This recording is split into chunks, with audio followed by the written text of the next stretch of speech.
Oh my goodness. So many of you guys here. Happy New Year, everyone. Let me just get rid of this. For a second.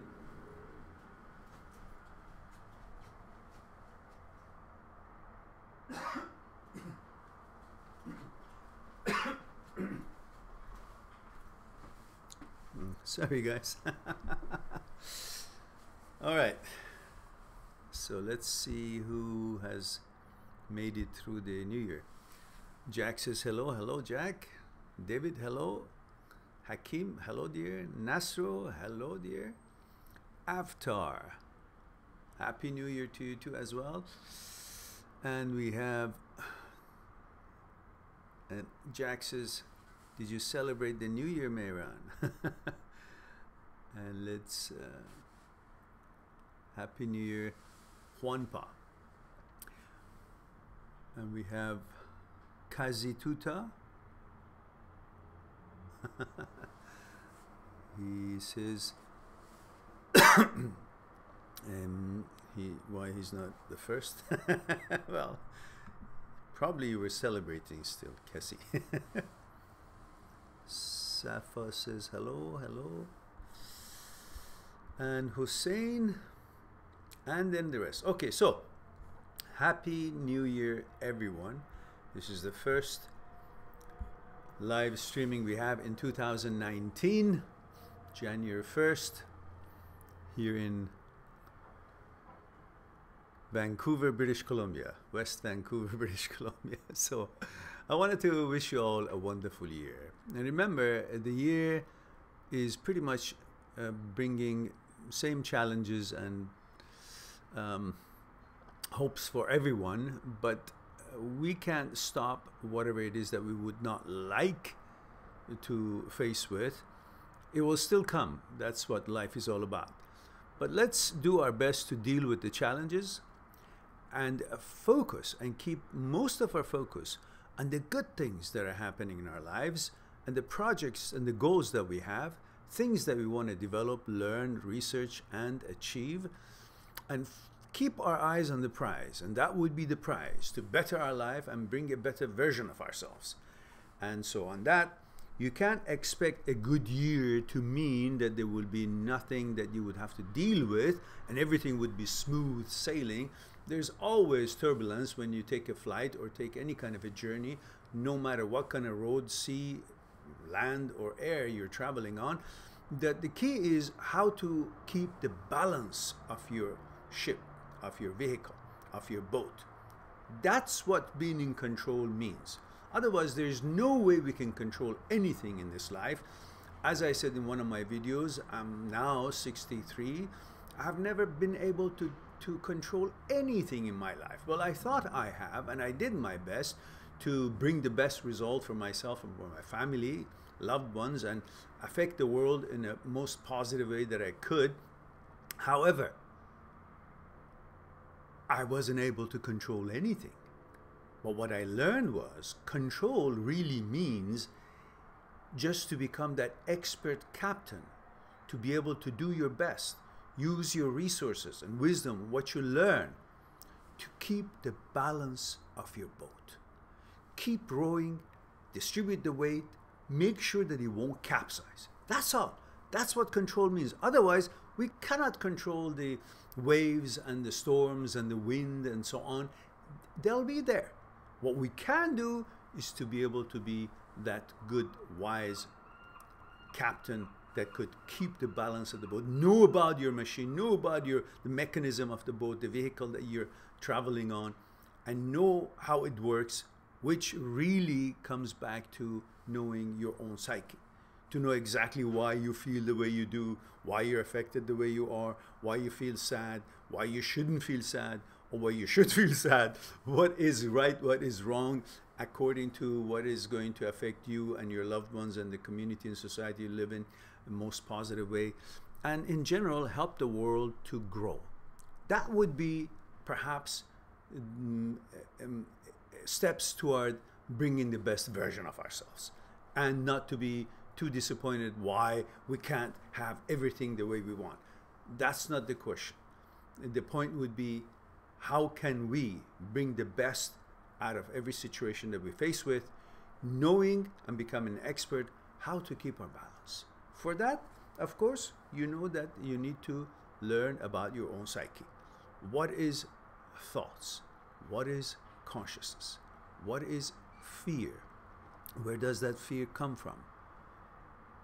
Is it something external? Is it internal?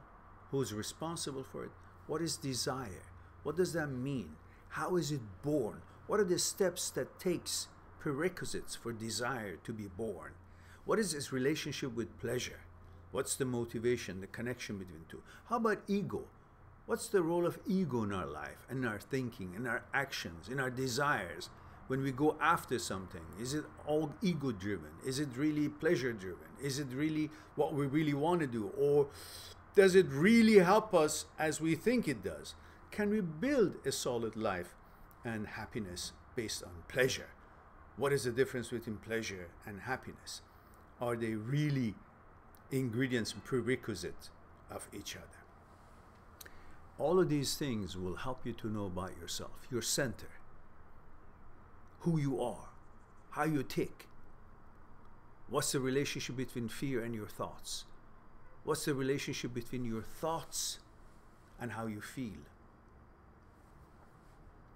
And perhaps these would be the things that we should focus on, along with other responsibilities, duties that we have. There's so many things that we learn in life.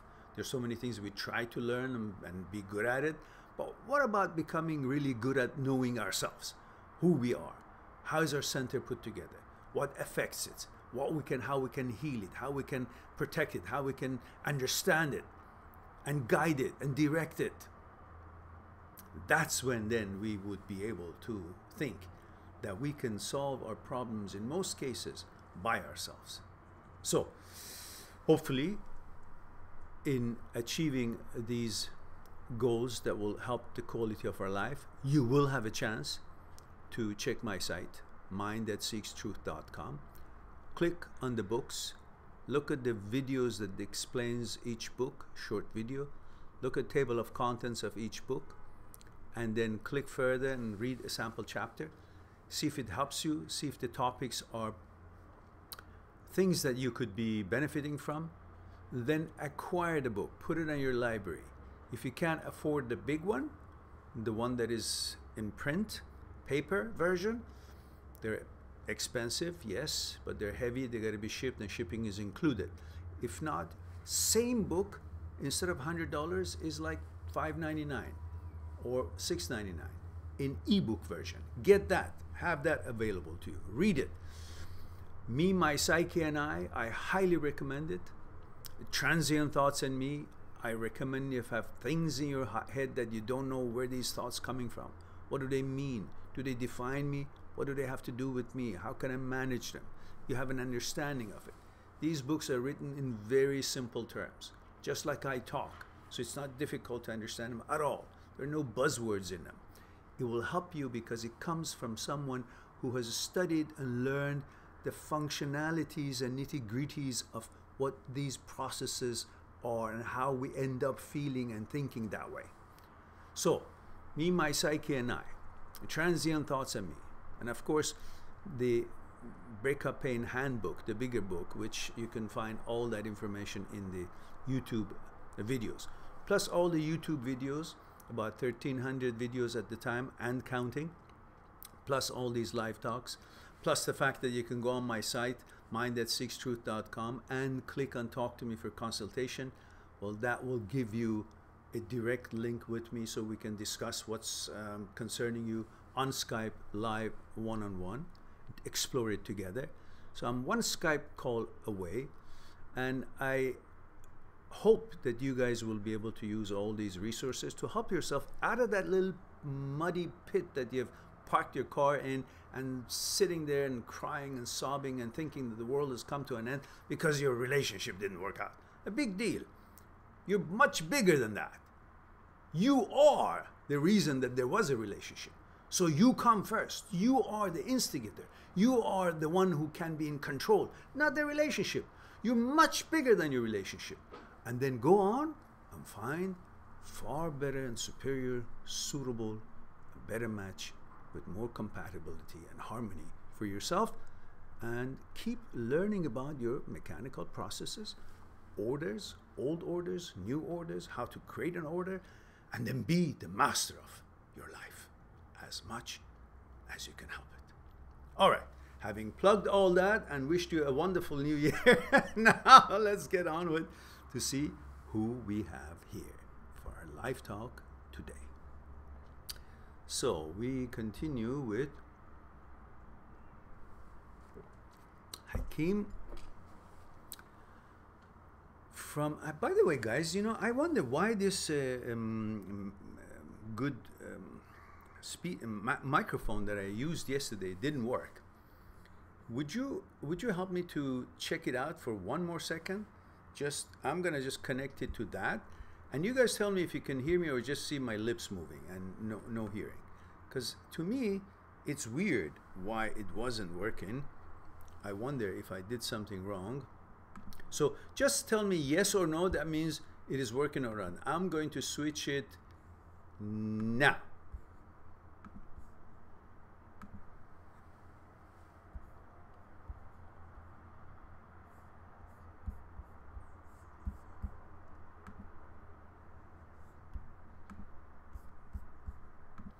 So, can you hear me now, guys? Can you hear me now, or my lips are moving only? Can you hear me now? Oh, you can hear me. Really? Everybody can hear me? Can you guys say yes or no? Oh, really?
Okay, how about now? Is it back on?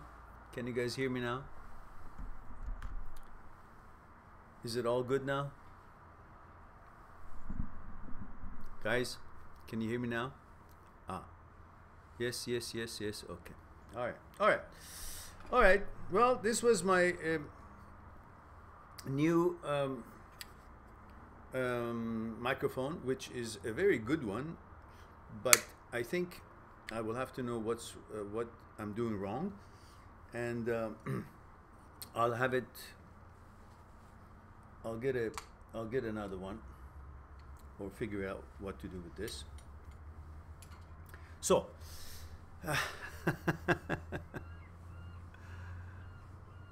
All right, so we're good now. All good. Everything's working. I don't want to talk to myself and end up that nobody heard me.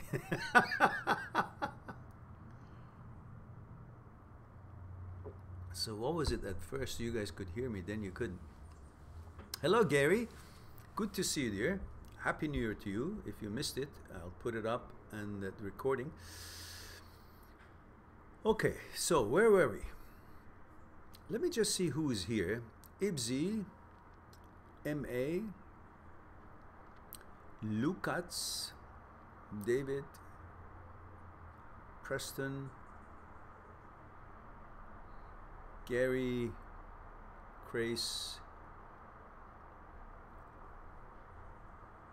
H.S. That's new, right? Is it? All right. Okay. So the first question we have is, I am correct to assume that we're back online and everybody hears me, right? I'm not talking to myself, am I? Ah, okay, good. All right. If you can hear the seagulls, that means, that means you can hear me. And MA, yes, of course you can ask a question. Yes. Just remember, guys, we are going to have to manage some kind of a system for priority responding to the questions, because sometimes we get so many and it's kind of rather not a good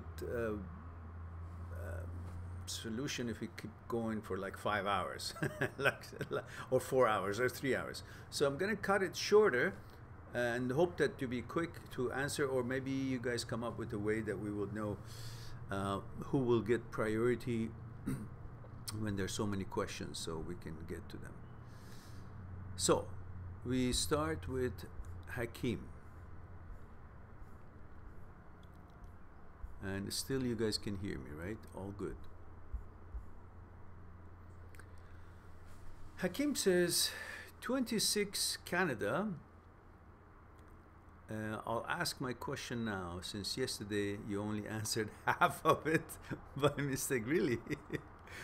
I said I fell into missing my ex and would try to interpret some of her behavior in signs of hope that she wants me back.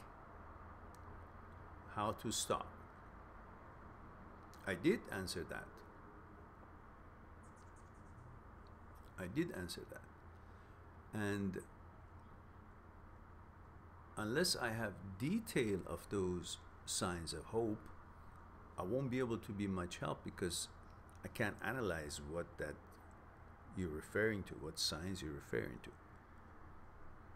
If the sign would be she sees you and hugs you and gives you a kiss, then all right, that's a different way of interpreting it than if she just says, well, good to see you.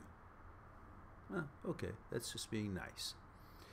And I did respond to you, I believe, on this question yesterday, which meant, of course, you will remember the good stuff, because that's the default system that we have, to remember the good stuff in our lives, and naturally and automatically forget and file the bad stuff in the deeper, lower levels of cabinet of the memory, so it won't be at the forefront of the mind, so it won't necessarily come to mind, and we will not have to deal with it. It's about everything in life. Just like when a woman gives birth, there's lots of pain that most anyone else, any guy, cannot even take. It's as bad as a kidney stone, they say. And I've had kidney stone once. That was a pain that not easy to take unless you really into all kinds of, I don't know, meditation and mind power and all that was, because it can really do a number on you. So women who give birth, they say it's the same kind of a pain as kind of a kidney stone, but a big one. So, but you can see just right after birth, shortly after birth, all that pain and all that emotional difficulty and the ordeal of giving birth, she's ready to get pregnant again. She doesn't mind to give birth to another child of hers. That means she forgets the pain. The pain is forgotten. We have this ability of forgetting the pain once we get over it. And for that reason, you don't naturally remember the bad stuff of your relationship. You will be remembering the good stuff. The bad stuff will naturally disappear, kind of, in the background somewhere, unless you have a flashback or some kind of a trigger. So what you need to do when you feel you're really getting hints or missing and it's not clear what it is, but it becomes clear that it's not a real hint that she wants to get back to you, it's just that you interpreting it that way and all that, so quickly you should bring up the files that in it they include and they carry with them lots of stuff that tells you why the relationship wasn't working. The bad stuff, the pain you went through, the emotional pain, the triggers, the discrepancies, the incompatibilities, the problems, the issues. All that is hidden, and only the good stuff comes up, and then you think, oh, what's wrong with it? It was pretty good. Oh, she must have been great, or whatever your relationship is, and you think your partner was great, and then you forget about all that really was going on, which caused the breakup. You won't even remember why the breakup happened because you're only focused on the good stuff. So for that, I think we discussed that elaborately yesterday. Unless you have a different kind of a point here, which I don't get it. And maybe if you need exact analyzation of the hints, well, I don't know the hints. What are the signs? Hakim.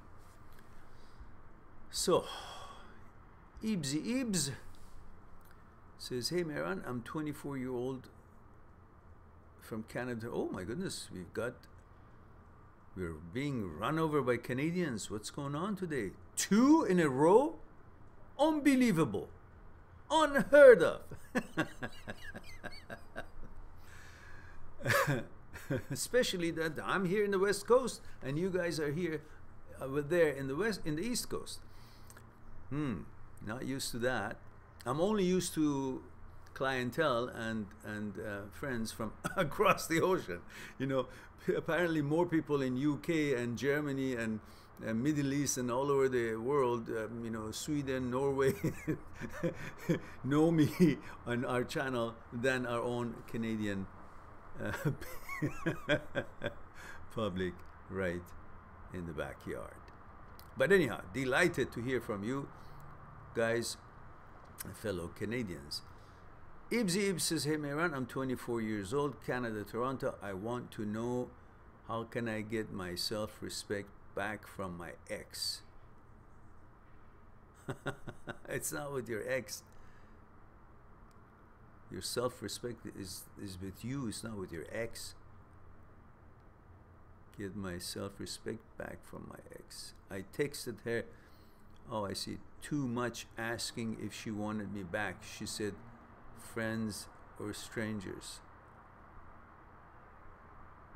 I told her I wish her the best, but she hasn't responded. It's like she doesn't want closure, so she can come back. She never responds to my text when it's about closure, such as I wish you the best and we had good memories together. She never replies the same thing. She never says I wish you well as well. It's crazy. Well, let me be frank with you. Listen, how many girls we have on this live talk? I want to tell them that I love and respect all of you, whoever is on this chat or uses my channel. So when I'm coming up with some kind of a explanation about the behavior of young men or men, or behavior of young women or women in general, that's not supposed to putting anyone down or be personal in any specific person who's watching it. We're talking about generality of it, and a certain percentage of the women, could be majority, could be not, or certain percentage of the man, could be majority or could be not. It is not geared to be disrespectful or demeaning to women versus men or vice versa. It just so happens to be the topic. So if that is okay with the girls who are watching and will not misunderstand that I'm trying to belittle or diminish or demoralize or disrespect women, because you all know how much balanced my discussions are, and we're talking about human psyche and rather than which one. But this channel started more towards a point of view of boys, and it may continue in some points, but obviously I love you all, and definitely I love women, respect them, and would like to protect them in any way, shape, or form. So we're not talking about any kind of a hidden agenda to kind of disrespect women or say that they're bad or this, but in general, this is what happens. This is the reality of it. That, getting back to Ibsy Ibs, having said that, you are looking for closure. First of all, there is a video on my channel that's called Closure. Go watch that, and that will help you out 100%. You don't need a closure. The hell with closure. What is closure? What does that mean? You had a relationship, it didn't work out, she left. That's it. What closure?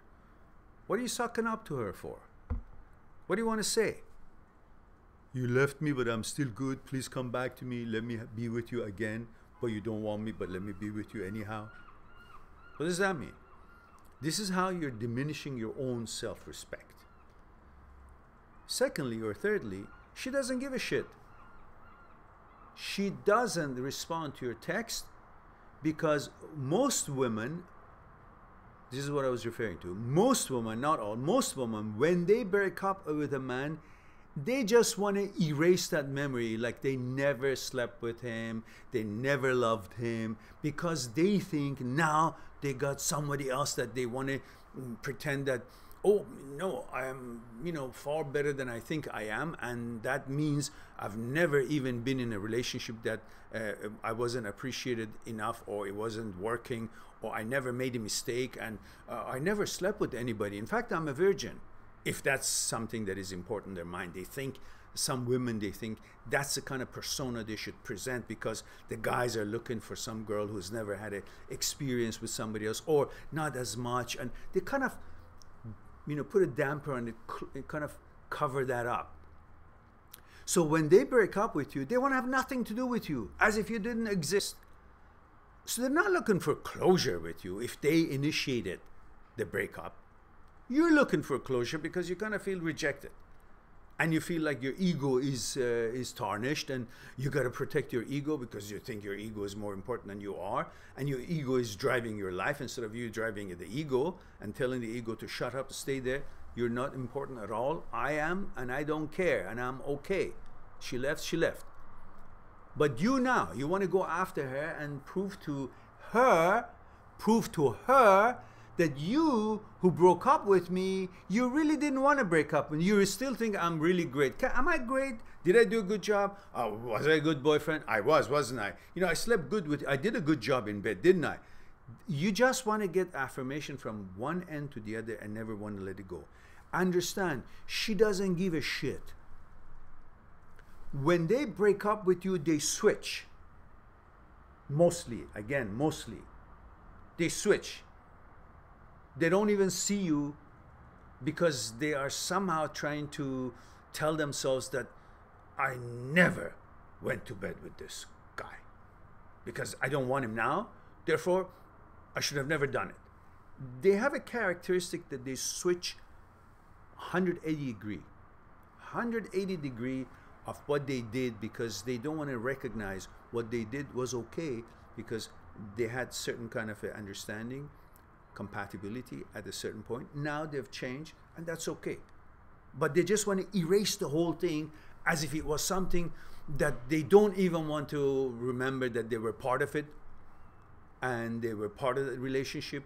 They were contributing to its quality, bad or good, and that they're clear from it, not guilty of any kind. They don't want to take responsibility for anything that went bad, that went wrong, because most women, not all, most women, we're not talking about the heavenly percentage, the real wise, educated, balanced, and wonderful, there is so many of them around the world. We're talking about a certain person. Most of them, they simply think that when I go on the tangent to tell you that I don't mean anything bad for a certain person, I forget what the hell I wanted to say. So from now on, I'm immune from any of these discussions because you should know that my intentions are positive. So now let me see what I wanted to say. So anyhow, when they break up with you, they simply think that they were never that person that they were at the time that they were with you. They simply want to prove that to themselves that it was a mistake, if that is what they're thinking, and also to the new guy. that I would have nothing to do with that sort, and it's you that I think is all the best. And they'll do the same thing to this guy when they break up, because they want to be clear of any guilt or responsibility in that relationship, and that they feel they're entitled to be pampered and treated, because that's the bill that they've been sold on these media and the whole characteristics of the character of this abuse of women in the world, which one way of abuse is that they keep trying to tell them they're less than what their full capacity and potential is. They want to just turn women into just, you're only good for sex, or you're only good for, you know, being a female, not as a smart, intelligent, educated, capable person. So they have sold them a bill that you're entitled to be pampered, to be given stuff, and if somebody does that, then it's a okay boyfriend. If they don't, you should not have to resolve anything or make yourself a better version of yourself or work on yourself. There are things that is not really of good quality with you, that you shouldn't even research about yourself. You should just be feeling entitled. These are the kind of women that when they break up with you, they want to have nothing to do with you, because they want to cover the past, erase the past, and feel no guilt, no responsibility. And in order to do that, they have to completely delete you. Delete you out of social media, delete you out of contacting you, delete you about responding to your text. So you should understand that this has nothing to do with you. It is their way of dealing with what it is that they need to do in order to make themselves feel good, not guilty, not responsible. So they avoid dealing with it, so they will feel there's nothing to deal with. And this is what many people do, man or woman, in their daily lives about different things in their lives. They just don't deal with it. They deny it, that they ever have to deal with that sort of things, and they just put it in the back burner and focus on other things as if it doesn't exist. And they think, if they think that way, then it doesn't exist. But the consequences of their actions, whatever it is, business or otherwise, will eventually possibly catch up with them. And the same thing here in relationships. When the woman is not responding to your text, because you've been sucking up to her so long that she has no value for you anymore, she's now proven that she's almighty up there, and she doesn't even know why. All she knows is that, well, I'm a female and he wants me, I must be really good. But she doesn't gauge herself in, what am I good at? Beside the fact that I'm beautiful, or I'm a female and a heterosexual male goes nuts for me, but what else am I good for in this life? They don't question that, because it's not important. Because everybody is solely sold on the fact to treat women as simply objects, instead of really paying respect to their humanity, to their wisdom, to their abilities, to their capabilities. And these women have already bought into it, and they believe it when it suits them.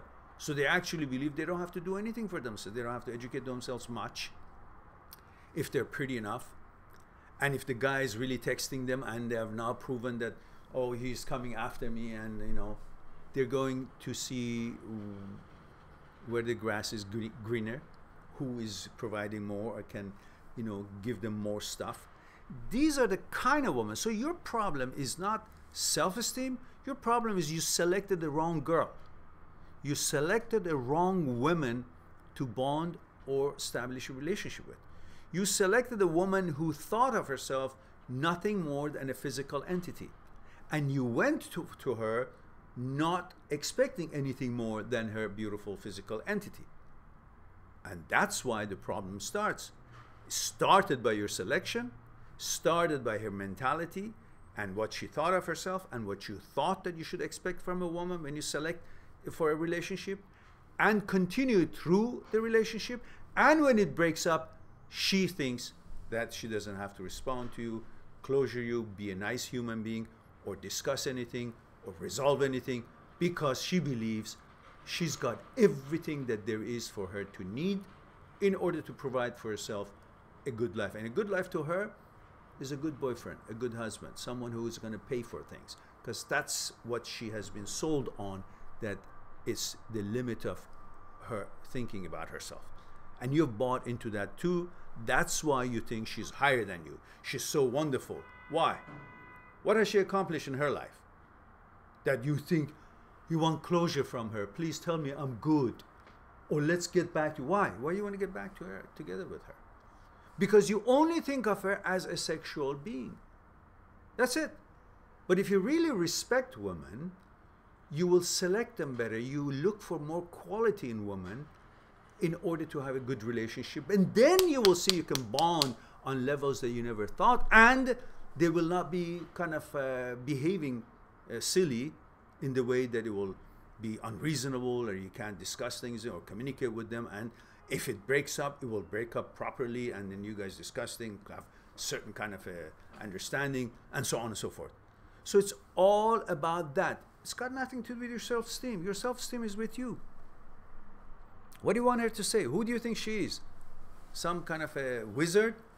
Oh yeah, you will be okay. No, you were a good boy. What closure are you looking for?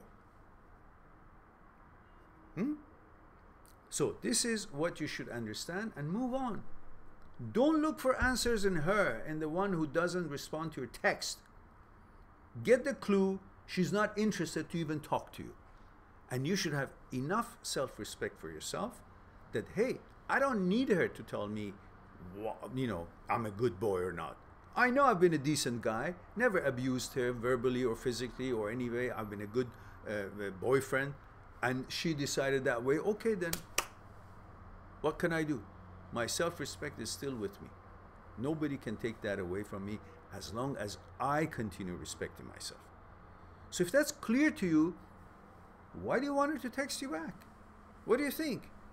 You got to be sitting around waiting for some girl who hasn't accomplished anything in this world just because she's female to actually seem to you that she's the almighty? Which means you're being governed by your desire for pleasure. That your ego now is hurt. That means your ego is controlling you and not you controlling your ego. So the fear of what she thinks of me, because you think what people think of you is what you are, rather than really you be who you are, for the fact that the qualities that you choose for you to be who you are is interesting or important. But you calculate on what people say. So for you, the fear of what she says about you, that image that is created by people saying in your mind, rather than your actions and the way you deal with life, is creating that fear in you that you want to. So the fear is now dominating your feelings, that you go after her. The fear, the desire for pleasure, the ego, these are all what makes you feel like it's important if she responds to your text. What the heck for? Go find these many wonderful, beautiful, wise, smart, well-mannered, classy, cultured women out there in the world, that the only criteria that you have is a pair of legs, and that's why you get in these kind of problems when things don't work out with your dates or with your relationship.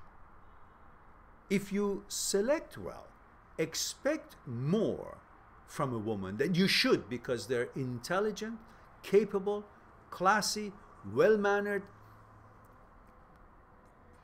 educated people. Look at them for what you consider yourself to be accomplished or not. Have the same kind of standards for them. So when you look at that kind of equality, then you will be able to build a relationship with someone who is really got a lot going for her. And if it breaks up and it doesn't work out, it would be a balanced, cordial, and civilized breakup. It wouldn't be crazy. It wouldn't be disrespectful. It wouldn't be, childish. So this whole business of not answering you is all because she's got nothing going for her other than what you have or everybody else tried to portray that she is, more than what it is, as a kind of a bribe to pay attention to them, so they keep giving compliments of all kinds, just because she's pretty. And then she gets to her head and she thinks she really is something. But in reality, what has she accomplished in life? What kind of a contribution, positive contribution she has made to the society and the world? That she's all that you need her affirmation to feel good about yourself. When you look at these things, you see, well, the matter is really not important. She made a decision, and she has all the right in the world to make decision for herself. She doesn't want to be with you. And the rest of it is all clear. I hope that will help you out to understand that your self-esteem is in your hand. You don't need a closure. If you need a closure, go watch my video that's called Closure, and move on with your life and experience, explore, and respectfully find other friends and girlfriends or possible candidates to be a girlfriend, and find out what they're all about, rather than just look at them from one-dimensionally and then being hurt because you thought that one dimension covers that they have got everything that there is in the world that they could offer you. No. Call it for what it is. If you are a good person, they will see you as a good person. If you're an idiot or an asshole, they will see you as an idiot and asshole. And you should do the same. Just because they're female, that doesn't give them immunity to their incomplete or bad behavior or qualities. That is not what makes a relationship become a good one. All right. Having said all that, now let's talk with someone who is a woman, and we back them up, so we'll create that equality. Okay. Now, let's see.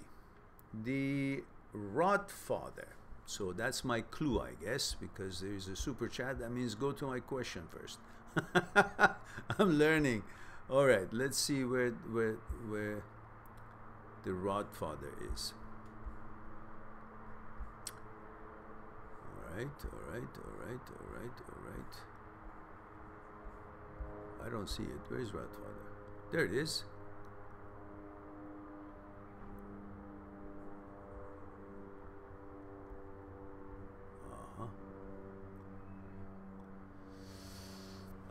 Rodfather 37 from New York, and just here because this channel has helped me throughout 2018. Oh, okay then.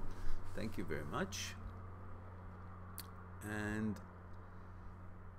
Rodfather says he's not trash talking, he's answering a question. Yes, of course not. Of course not trash talking. All through my channel, the importance of respect and love for women is clear, and it's always been promoted, discussed. So when we discuss a question, it has nothing to do with demeaning or intending to disrespect anybody, especially women, because for me, women are very important, very respectable, and you must always remember to be a gentleman. But women are also human beings, just like any other man. There are assholes among men, and there are gentlemen and good men, and the same among the other genders of human beings. In case of women, there are also many asshole women, and there are many classy, genuine, well-mannered, and high-quality women. So, just talking about what you should look for, both men and women, to have a better chance for a quality relationship, it is not ever can be considered trash talking, because trash talking, especially on women in this channel, is definitely prohibited. I won't even stand for it if somebody does that, and you all know that. So, having said that, let's see.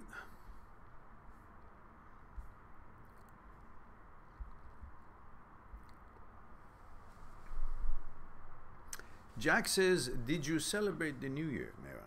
Well, pretty much I was with you guys for the few hours yesterday, 3 hours, for the live talk that we had. And yeah, I went to the gym, and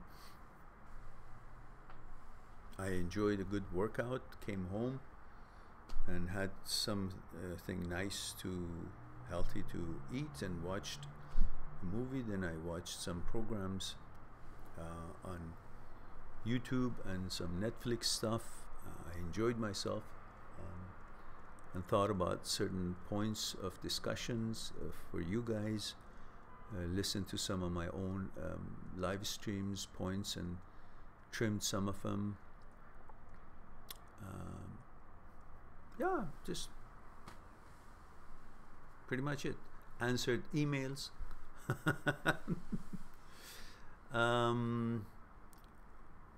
Juan Pa says, "Hi Mehran, Happy New Year, Happy New Year to you." And or did I cover already that?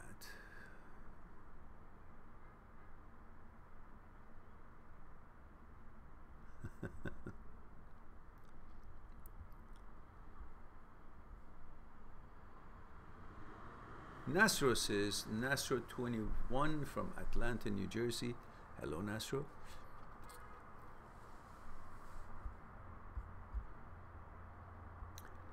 Juan passes male 23 from Costa Rica. Says, Mehran, last time I told you my ex told me that she, 23, thank you for mentioning that, would call me on New Year's Eve. Well, she didn't. I guess she moved on. I don't know if she has another man or what. Look, don't you guys misunderstand or fail to get the message clearly from your exes. When a woman says, I'll call you, and she doesn't, don't think she forgot. She didn't want to do it. She's not interested. Be clear about it. Let me put it the other way. If you tell a woman that you like and you're interested in, that you will call her at a certain day or a certain evening, is it possible that you will forget? No. You will do everything possible to remember because you like her, you're interested in her, you want to pursue and see what happens. Yeah? But if you don't remember and you forget doing it, genuinely, it's pretty much impossible. You did it because you didn't like her, you didn't want to. The same thing here. Don't beat behind the bushes. If she told you she will call you at New Year's Eve and she didn't forget, and you shouldn't have bloody waited at home for her call. Never wait for a woman's call when she doesn't call right on time. If she says, I'll call you at 2 o'clock, if she doesn't call by 2:15 or 2:20, that's it. Go do your thing. Go to the gym, go to your friends, go whatever it is that you had planned to do, and she just said, yeah, sure, I'll call you. Okay, I'll call you, and then we'll figure it out or something. She doesn't call within 10, 15, 20 minutes maximum, just go on with your business. If she did call later and says, oh, I forgot, so it's all right, I'm doing my own thing. And she says, oh, but can we now meet now? He says, well, I don't know. If you still wanted to, go meet her. And that means she really just simply couldn't. Something came up. But if she doesn't call or, doesn't actually show interest that she wants to meet right now, she missed it, then that means she didn't want to call. Either way, you don't wait for it to find out. Just the fact that she didn't call 10, 15 minutes or 20 minutes into when she said she will, it's your clue that she's not interested enough. Then you move on. That's called self-respect. That's called you will not be bothered by waiting around for her to call you, to approve you. Don't sit around and keep saying, oh, she'll call now, oh, she'll call now. And call, oh, did you just call me? Oh, I thought I heard you call me. And you're just tricking to find out if she's... No, don't do that. These are the things that brings your own respect in your own mind down, and you don't want to cause that. All right. And whether she has another man or not, Juanpa, who cares? As long as she's not with you, it doesn't matter if she's another man or not. It doesn't deserve your attention anymore. Lukat says, hello, Mehran. Just want to wish you the best in 2019. Thank you for your amazing work. Lucas, 30, Poland. Well, thank you very much, Lucas. I appreciate it, very kind of you, and I'm delighted that you enjoyed the channel and you find it helpful to you. And Happy New Year to you and your loved ones as well. David, male, age 23, Dallas, Texas, coordinates 3277. Longitude and attitude and latitude and longitude, north and west. Very good, very good. Funny, are we now in 2019? Now, good for you. 23 is growing up. My boy is growing up. All right. Wampa says, I don't know why I'm too selfish that I don't want her to move on and I want her to call me. It makes me feel sad that I am thinking in that way. But I feel sad. Don't feel sad. Don't feel sad. One thing is for sure. There is no shortage of wonderful, beautiful, amazing, classy, well-mannered, educated, wise women and girlfriends that you can find and be friend with and see where it goes and find compatibility with the two of you. There's no shortage of them. It just so happens that your selection processes mostly are shut because you only go for that hot-looking babe who doesn't expect anything other than how hot she is from herself. And I'm not saying all hot girls are that. No, again, a certain percentage. A big percentage of these super hot girls have learned that they don't have to do anything else about themselves to bring a best version of themselves because they're beautiful. And if you only are hung up on their beauty, then you have selected it on the basis of part of the criteria, not the whole criteria that you should be paying attention to. And that's your fault, not theirs. They're beautiful and they're pretty. It's your now choice to choose, select, or not, based on certain criteria and standards that you're looking for. What do you think girls do when they want to choose you? They just look and see how good looking you are? No. They look to see what qualities you have. How educated you are, how caring you are, how unselfish you are, what you've got going for yourself, what abilities you have to provide, what you have planned for your life, how you live, what your lifestyle is, are you responsible or not? All these comes to their mind. And of course, if you've got, you know, a good job and stuff like that, or money, whatnot, that also comes into it. But they don't look at you only because you have money or not, or only because you're, you know, good looking or fit or not. That's why you shouldn't be looking at a candidate to become your girlfriend only on the basis of she's pretty or not. That should be one of the many things in the criteria that you want to consider to see if you guys are compatible, both of you. And at least learn from them how they select. You should become better in your ability to select. It's like anything else. You start the wrong ingredient, the cake will not turn out that good. You don't have the right seed, the plant and the crop will not be as what you expected it to be. The quality of that tree, the fruit tree, will not be as good as it should have been if you don't select the seed, the soil, all these, you know, things that has to do with the quality of your production. Same thing in anything, in relationships too. What is a relationship? Between two people. But the problem is that most of you don't even have a relationship between each other. You have a girlfriend and the girlfriend has a boyfriend, or you find each other. You establish a friendship because they're two physical entities. You think you have a relationship with each other. You don't. Because you have created an image of a girl that you want, and she has created an image of the boy that she wants, and you will pursue that based on that image that you have. Then you find someone that fits the image that you have of that possible candidate in your own mind as your girlfriend. And therefore you become attracted to her and she's attracted to you. And then you have a certain image of her in your mind, and she has a certain image of you in her mind because of the way you guys are interacting. You still don't know each other's center. You still don't know each other's psyche. You still don't know each other's consciousness, fears, desires, ego, whatever it is, their motivation to be in that relationship. You still don't know of these, any of these. But you have created a certain image of her in your mind about her. And she has created a certain image of you in her mind about you. These two images are having a relationship. That's why when it breaks up, you can't understand why it broke up. Because you never knew each other. You never did have a relationship with each other. Because to have a relationship with each other, you should know each other's center. You hardly know your own center. How could you have even come close to knowing who she is or she knowing who you are? Not knowing their own center, how they're put together to look for how the things that you are put together by. Meaning to get to know your center. Then you would start having a relationship with each other, with each other's reality, actuality, each other's consciousness, because that's what you are. But you don't. You have a relationship with each other's image.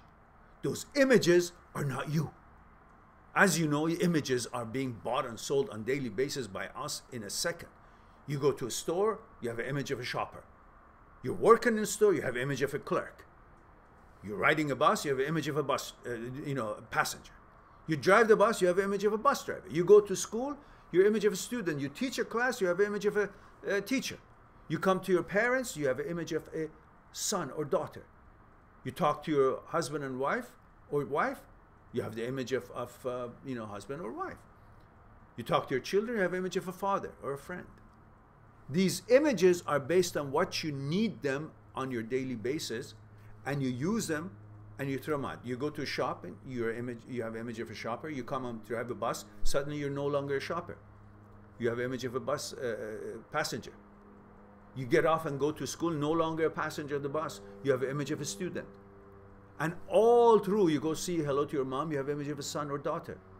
These images are constantly changing. And you think, no, when it comes to your girlfriend or boyfriend, you guys are really on actuality basis of having relationship with each other's center, the reality of each other. No.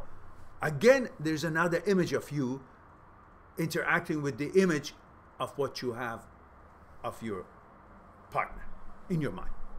So when it breaks up, it broke up between images. It was never even about you. You didn't even know each other.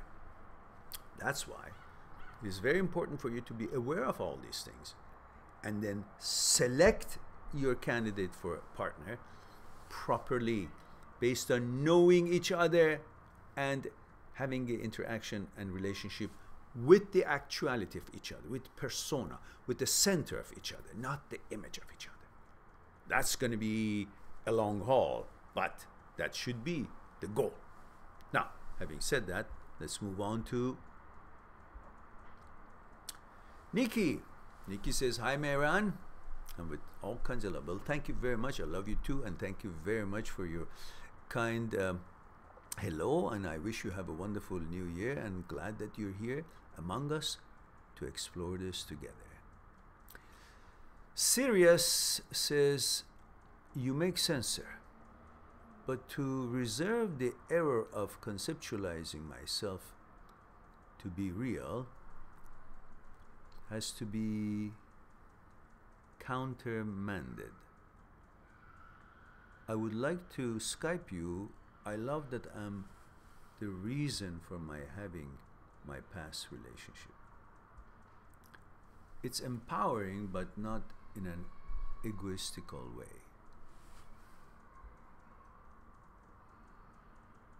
Yeah, you can always, of course, as I mentioned, go to my site mind@seekstruth.com and click on Talk to Me for consultation,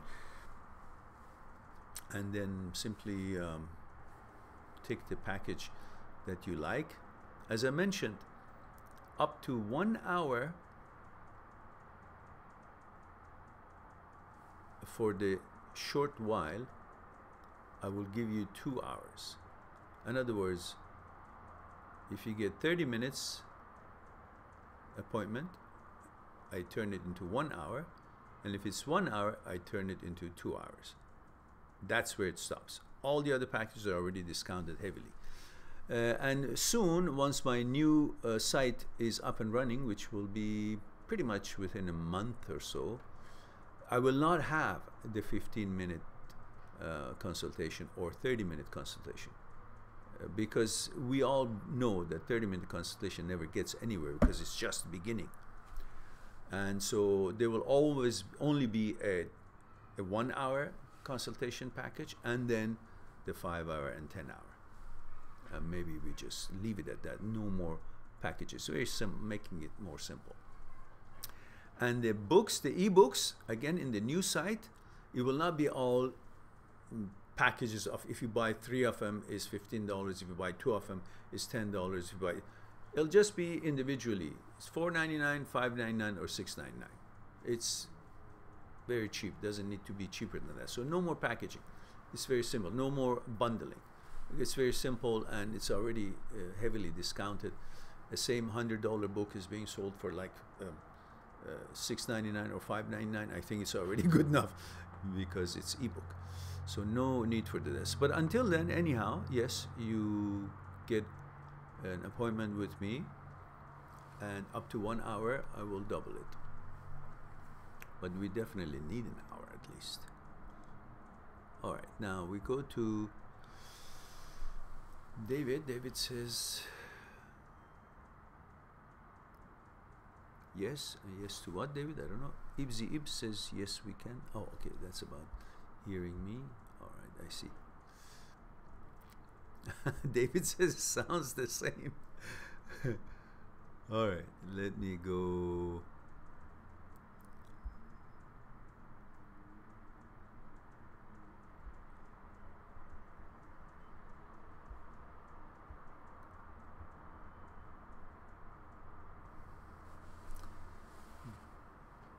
Gary Martin, yeah, I said hello to Gary. M.A. and Hussein can even, okay. M.A. say, question. I'm over my past relationship, I guess, and not broken anymore. You never were broken. Just you thought you were. I'm better by all means. However, I'm scared from the moment of seeing her with someone else and moving. Yeah, of course. But why do you think you're scared? What's there to be scared of? You're scared because you have attached your value and worth to what she does, instead of having what she does reflecting on her, not you. What you do reflects on you and sets a certain kind of a tone and value for you. What she does reflects on her. So the fact that you think of her as a commodity instead of a human being, and then you see her as this commodity is in the hands of somebody else, instead of this human being has chosen to interact with another human being, which that doesn't tell me if that's a right or wrong decision for her. It doesn't tell me that she's of good quality or not good quality candidate for you as a girlfriend. It just says that one human being has chosen, because that is her level of understanding or expectations in life, to go out with somebody else. That's all. But she's not the only valuable thing in this world. She's not the most valuable wisdom and educated woman in this world. She's just one human being who has decided to go on a date with somebody else. What kind of a threat could that bring to you? Nothing. Whatever she does in that relationship, good or bad, it's a reflection on her understanding, standards, expectations, and choices. There's nothing to do with you. It doesn't mean that because she's going out with somebody else, you're now less than that somebody else that she's going out with. No, because she's not the measuring scale for who is more valuable based on if she chooses to go out with somebody, that person automatically becomes more valuable than you that she now not going out with.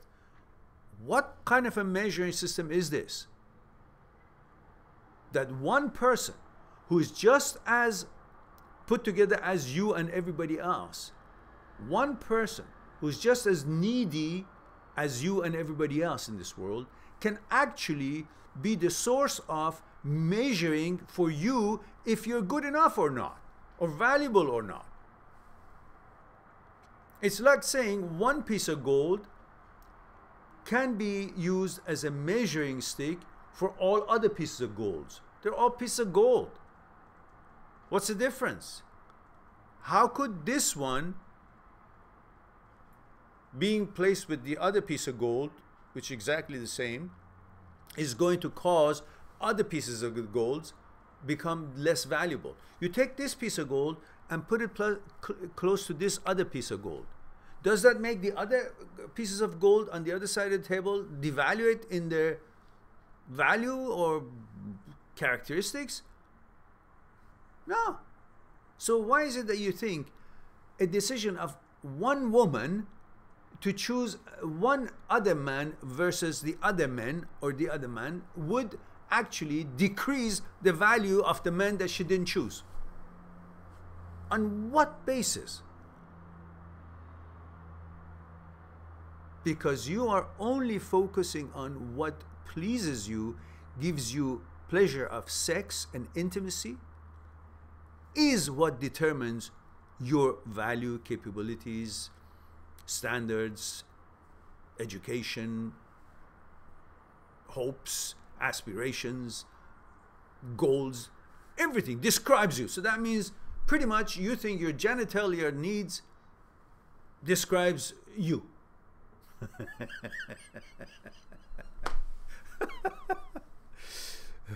So I think that would be funny enough for you to hear, and that will kind of make you understand that you are really not thinking clear. Your desire for pleasure should not be setting the tone for your life, including your worth and value. Other people's choices is only a reflection on them and their expectations and understanding of what it is that life is offering them or is possible in this life. And it doesn't explain you, doesn't reflect on you, doesn't mean anything to you. It just means, okay, go find another apple. That's it. Simple. Lucky is that there's so many apple trees and so many apples, so many beautiful women, so many possibilities there. Why are you so hung up on this one that broke up with you? Why? Think about it. It's not that you really care about that particular person. It's just that you think that would mean something that you don't want it to mean. Meaning, if I'm not chosen, because from childhood I've been conditioned to think that I should be chosen, I should be preferred over the others, I should be more, I should be compared, and when I'm compared, I should come ahead because that's the only way I know if I'm worthy or not. We were brought in, raised in a society that was comparing us. Like we are produce. This is a big apple, a small apple, this line and this line. All this categorizing has been brainwashed you all and conditioned you to think that your worth and value is based on the worth and value or the size and capability or the characteristics of somebody else. Not as unique as you are. And that's why it doesn't matter who you are, what you have accomplished, and what kind of a wonderful version you have made out of yourself, you will always be questioning yourself because you have been brainwashed, conditioned to think that your value and worth and speciality is determined by the capabilities or lack of it, or expertise or lack of it of other people. And you should be compared to know that. Rather than simply be submerged and enjoy to make a best version of yourself and be happy with who you are and just focus on you interacting with life and negotiating your life. Instead, you're constantly looking around. Who can I compare to know my value? No, you don't get to know your value by comparing. You get to know your value by knowing yourself and how you're affecting the world positively, the communities and others, and what kind of role model you are, and how you're actually benefiting the world to grow and develop under your influences and the shade you provide and the light you provide, how you nurture nature, how you help others find their way. That's what is all at stake. That's what's all important.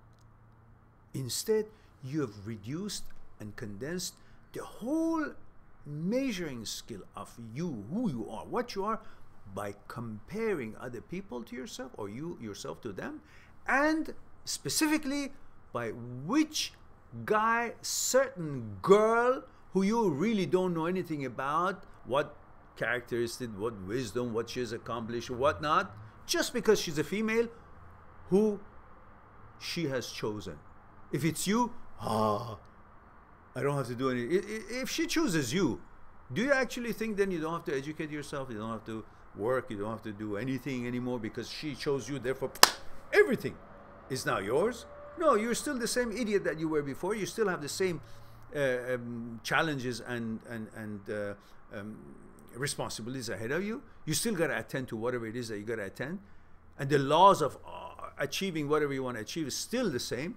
So her choosing you really didn't do anything to your value. Because if the other way of it, which you're focusing on, was true, then this would be true too. In other words, if it was actually true that if she chooses somebody else, then it devaluates you, then if she chooses you, it should evaluate you. In other words, if she chooses you, suddenly they got to come and knock on your door, call you, sir, we want to put you to become a president of United States. Well, these days any idiot can be a president of the United States, I guess. But let's say, let's say somebody calls you and says, well, we want to make you a president of such and such technological company. Because, oh, really? I'm calling, yes, sir, yes, sir. Because Janice chose you, or Susan has chosen. Oh, really? That qualifies you to yeah. So why not? You say because her choices don't do anything to who I am, what I've made out of myself. Then how come then you think her choices of somebody else is able to diminish you in value or whatever you have made out of yourself? I rest my case. Let's go to says I do not want to, okay, and MA continues, says I do not want to get back. I want to focus on myself, but I still have that human hate toward her inside me, and I do not like this. You don't have hate toward inside you. You have the fact that you think, because of the way I explained it, you think that you've been devaluated and she's the source of it. So that's not true, because you are who you are, never change, never will, just because somebody chooses you or doesn't. And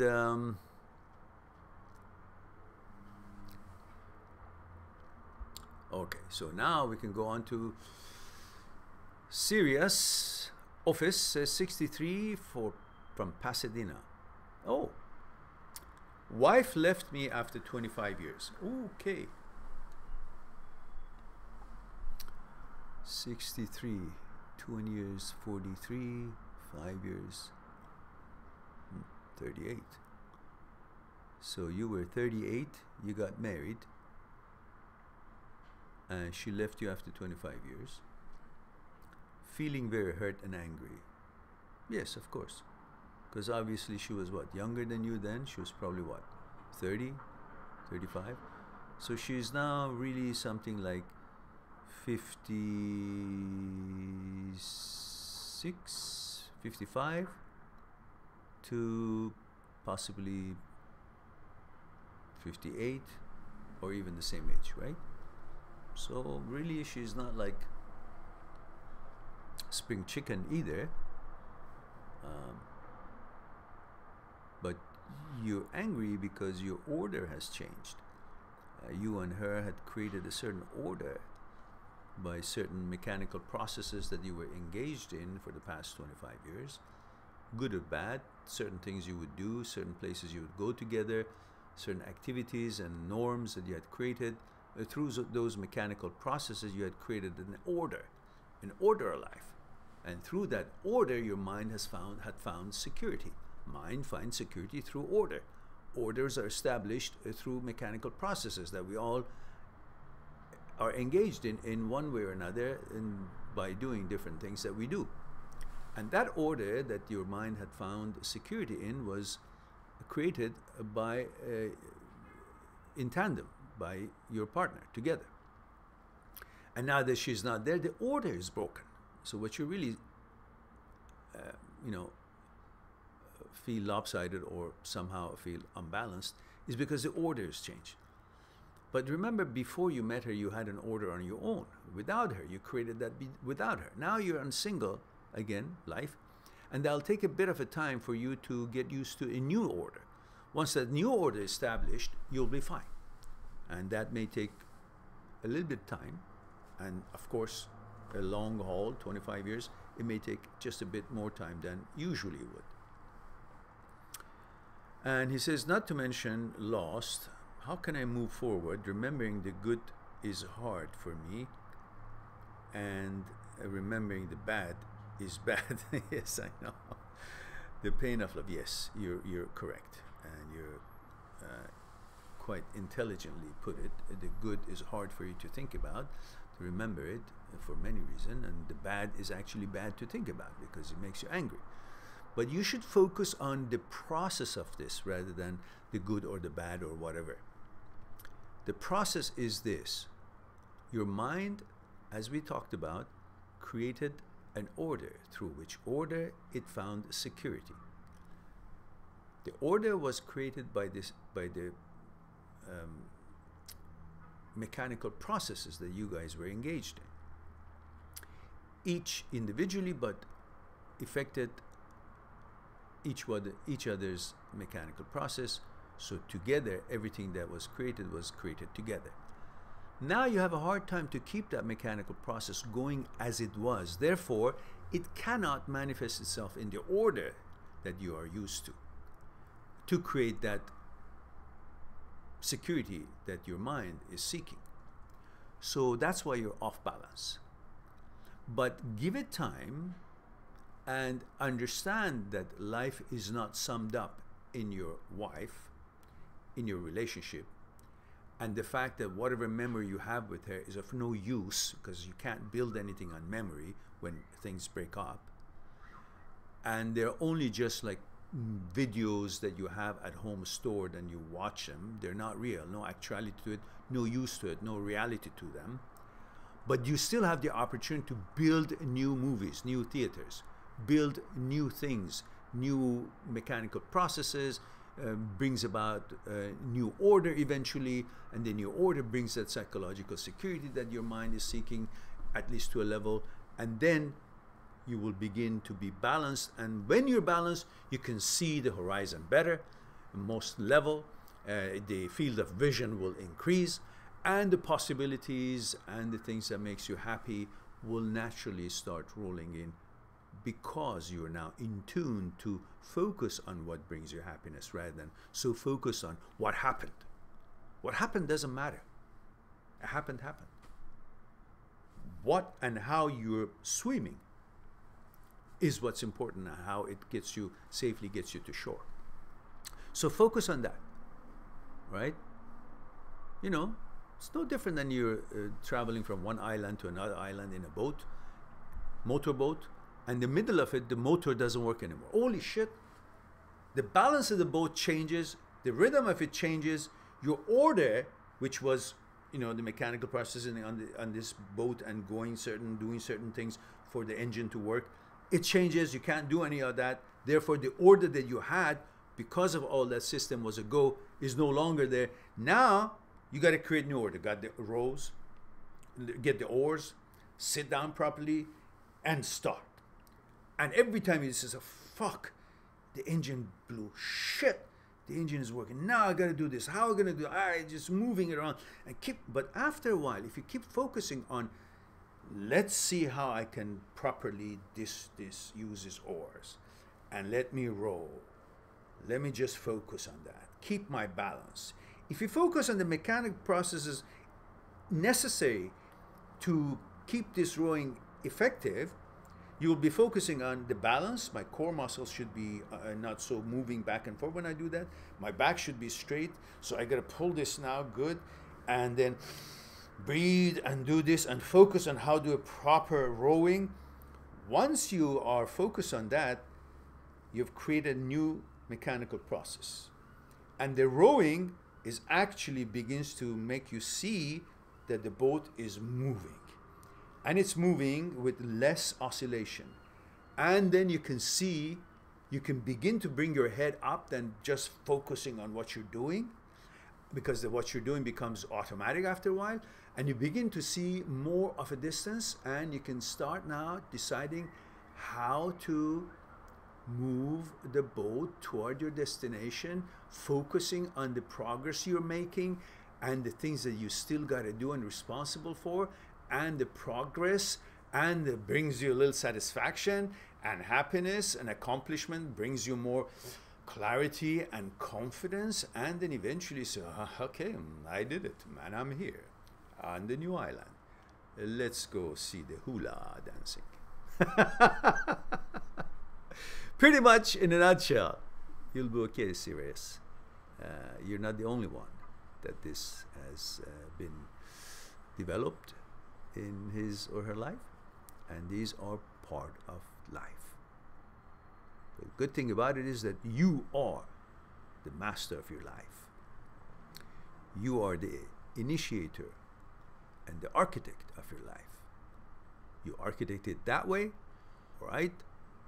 Now the building is not working, coming down, design something else, simpler, and make it work. Because it's all about you. You're the boss. You can do it. You did it before, you can do it again. You can do it every time. Now, hope that was something for you to think about. Let's talk about what else we have. Sid says, male, 31, Estonia. General Mehran, and salute, I salute you. Hello, Sid, how are you? Good to see you here, dear. Nasra says, my dear Mehran, someday I'm very strong, and some days I miss my ex, but let me clear something about you. We didn't had something about you or something about this.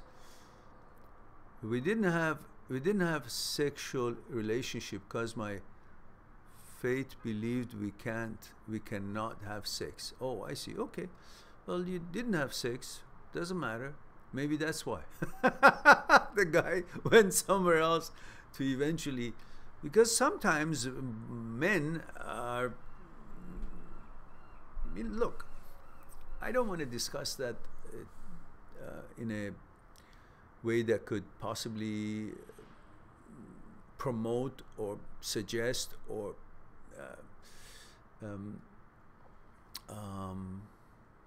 encourage someone to do something that they're not seeing it that way or don't want to do, whether have sex or not have sex. That's not my intention. My intention is only to analyze what goes through the mind of some people, as much as I can personally see it, and that's not scientifically proven, but that's how it is, that the way I personally see it, and I can analyze it. Some young men, they just don't think that not having sex should be the reason for them to want to get married, because sex is a very powerful emotion. When a guy likes a girl, often is moved and thinks he loves the girl because he has never had sex with her, and that lust makes him think it's love, and goes to the end of it and says, yes, I marry you, and the girl thinks it's for right reasons, and the guy thinks it's for the right reasons. Yeah, I love her, I want to marry her. But in fact, really, you don't know anything about her. I don't even know who she is, how she lives, how she thinks, how she behaves, or how you behave. She doesn't even know that either. Both of you could be thinking the same thing. But because you guys haven't had sex and you think the reason you want to get married is because you really know and love each other, but it's really because sex is pulling you out, because that's the only way you can have sex with each other, to get married. And to you, thinking about marriages and its steps and its challenges and logics of it is not in your mind. To you, all you're thinking is the sex part that justifies every steps that you got to go through. You're okay with it. You're willing to die, go on your knees just to be between her legs. And the girl would see a whole new life for herself may also feel the same way. I'm not exactly sure how the girls really, if they are just feeling it that bad as the guys do, or they feel differently. But I'm talking about from boys' point of view. So the guy sometimes feels that he doesn't want to go through it just because he realizes that sex is pulling him, not necessarily the relationship. He really doesn't know that he's willing to go through all that process just to have sex, if it's not hitting it off. And then in the meanwhile that he's waiting or hoping and to be engaged, to marry, or they talk about it because they're really talking out of lust and they don't know it. They think it's love, and it could be, but it's all exciting. But I want to tell you that not having sex has a lot to do with it as well.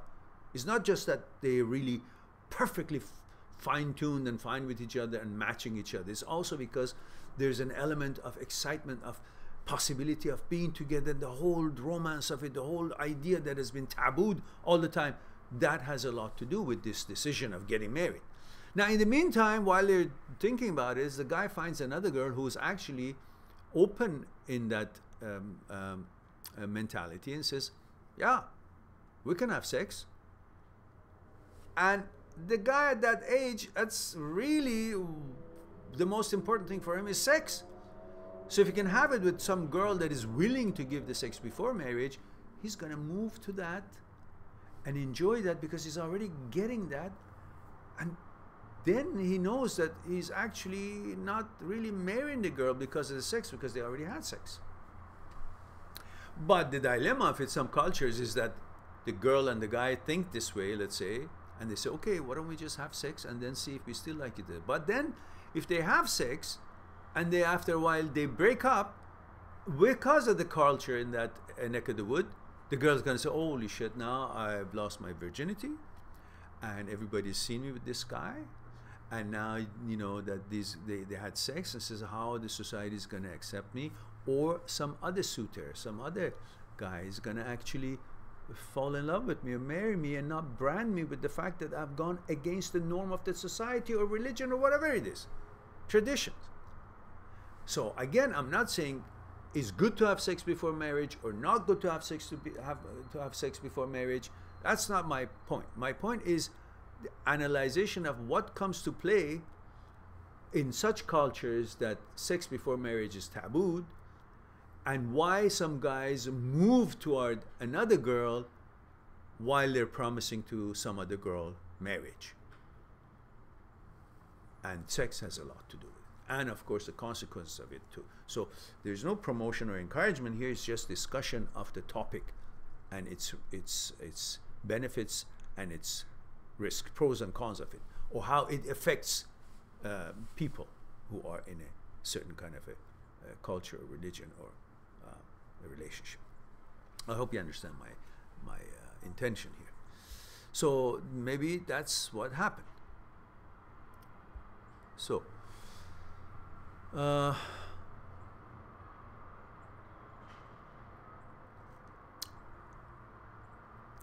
Manik says female 64 Seattle. Okay here, thanks, I agree. Okay, you agree with what, Mo? Mo, let's see. Was it, did I answer your question already?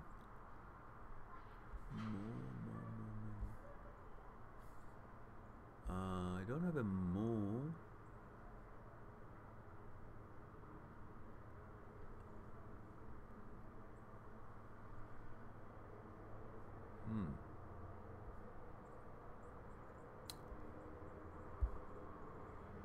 Mo Manix. All right. If I didn't know. Oh, Mo is the one who said, now you're trash talking. No, of course not. Are you kidding me? That's not even becoming of this channel. It is talking exactly as one certain percentage of the cases, and often we've talked about the percentage of the cases in men, in young men, and their bad behaviors and that bad approach towards women. And sometimes we have to talk about the certain percentage of the women who are also not measuring up to the level that should be expected as a higher level that we know most women have. So that would not suit our agenda here. Lottie says, female, 40, UK. She says, I think it's good you can speak to the male perspective without being unable to speak hardly anything at all, because political correctness gone too constraining. Yes, I know. And she says, I like that guys can feel okay to share their feelings on your channel, because a lot of channels are really female biased.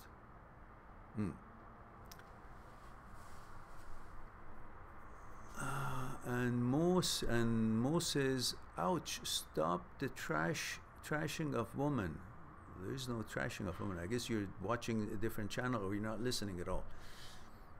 You are they for women. You are in a bad mood. No, not at all. I don't believe anybody else on this channel thought that we are trash talking women at all. Definitely neither in the content nor in the prelude to the content, which we explained that why we're going to be approached this way, to make sure that nobody makes a mistake thinking that ever the intention would be to disrespect any woman. But we're talking about the reality of life. No woman is an angel and no man is an angel. We are human beings, which we have to understand our psyche and be reasonable and well-mannered towards each other. And unless we discuss these possibilities and the existence of such characteristics and examples, we won't be able to deal with anything or progress. If you deny something that exists, well, you cannot deal with what you're denying. So far from it.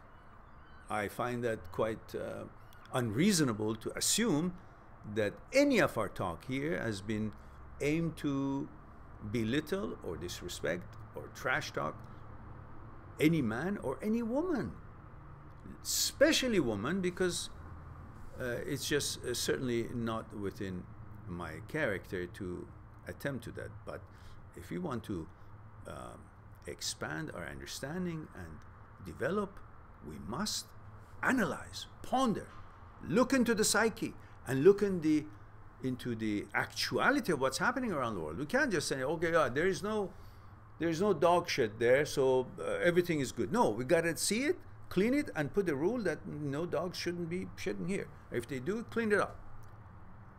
Or there is no bad quality of food in this restaurant.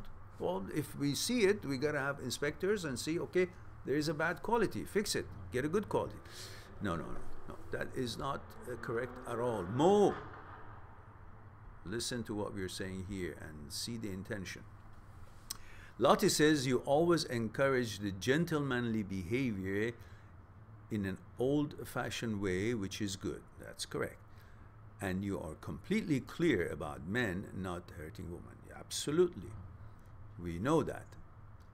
This is actually quite interesting that despite the whole intention and the prelude that the forewords that I put before I discussed this topic, I made sure everybody realizes from which angle we are coming, and that there is no intention whatsoever to disrespect or trash talk or bash, or woman bash or anything like that, because I'm totally against it, as you all know, and I'm 100% for a gentlemanly behavior and proper treatment of women and respect and love and protection of them. But that doesn't mean that there's no asshole women and there's no asshole men just because we want them to be in a good light. No, you gotta deal with realities in order to make a better society, community, and a cordial interaction between men and women, knowing what is high standard, what is low standard.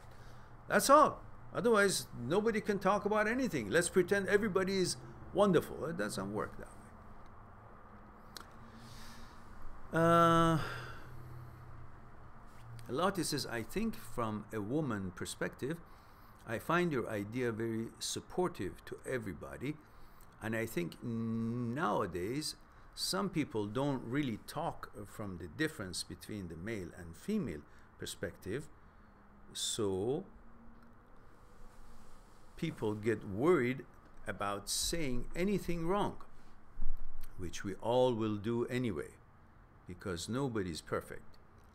That we can't be honest and even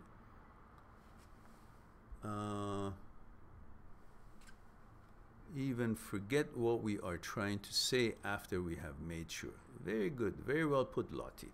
I'm delighted to see that you're as intelligent as I always thought you were. And I hope Mo, well, I can see Mo pulled that whatever comment was out, and I hope that means she has realized that her summation of what we intend here was incorrect, and she has agreed to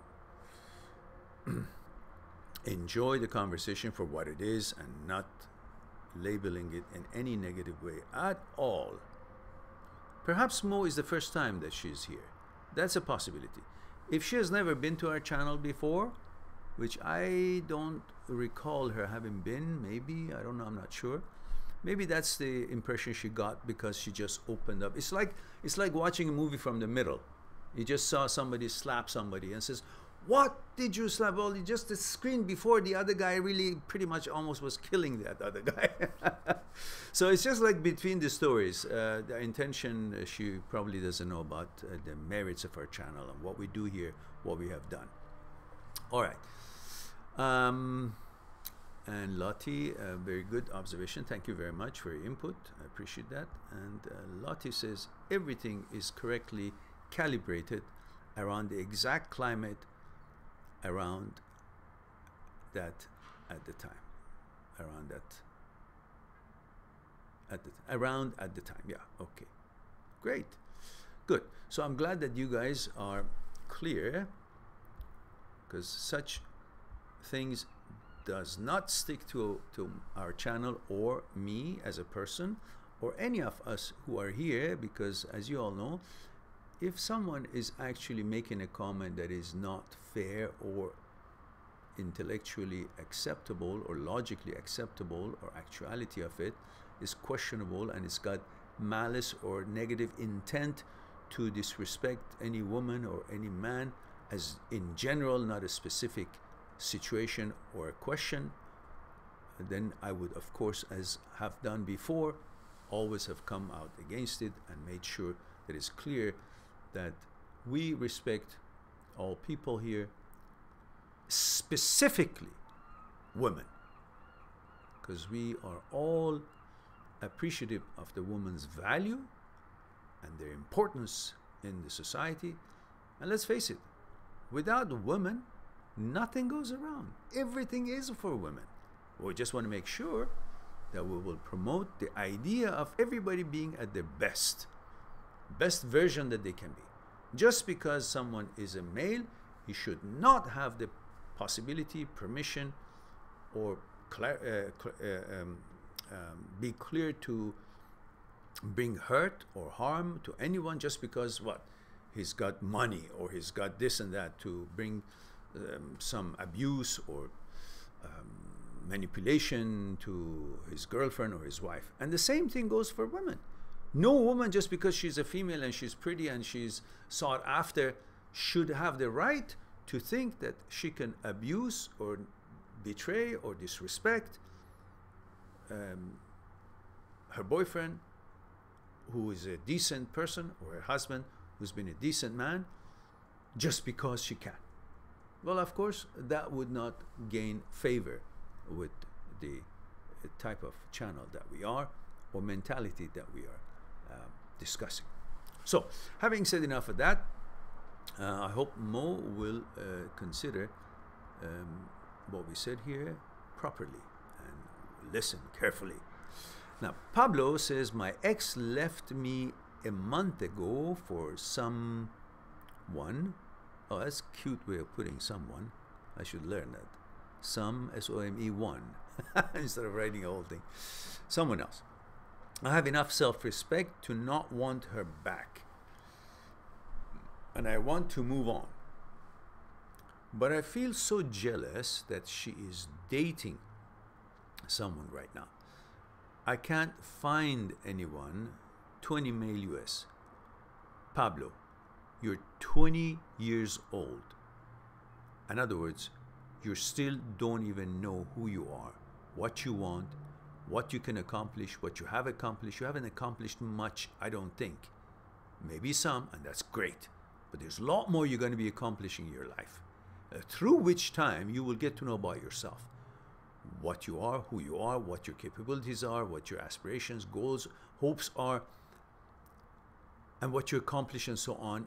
And understand a certain standards that you will bring to table, and then you will begin eventually in about late 20s to understand what standards you would expect from a woman.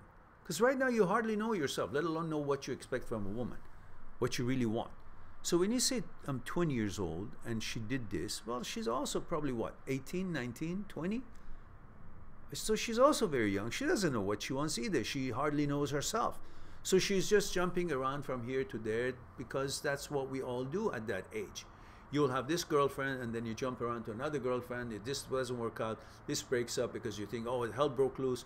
But in fact, is you guys really don't know much about each other, how to have a relationship, how to handle a relationship. You're learning about it. It's warm-up games. And she's doing the same thing. It's not like there's something bad about you because she left you, or she's so hot, or she's so wonderful and amazing because somebody else, she found somebody else that is so much better than you, that's why she went there. None of that is true.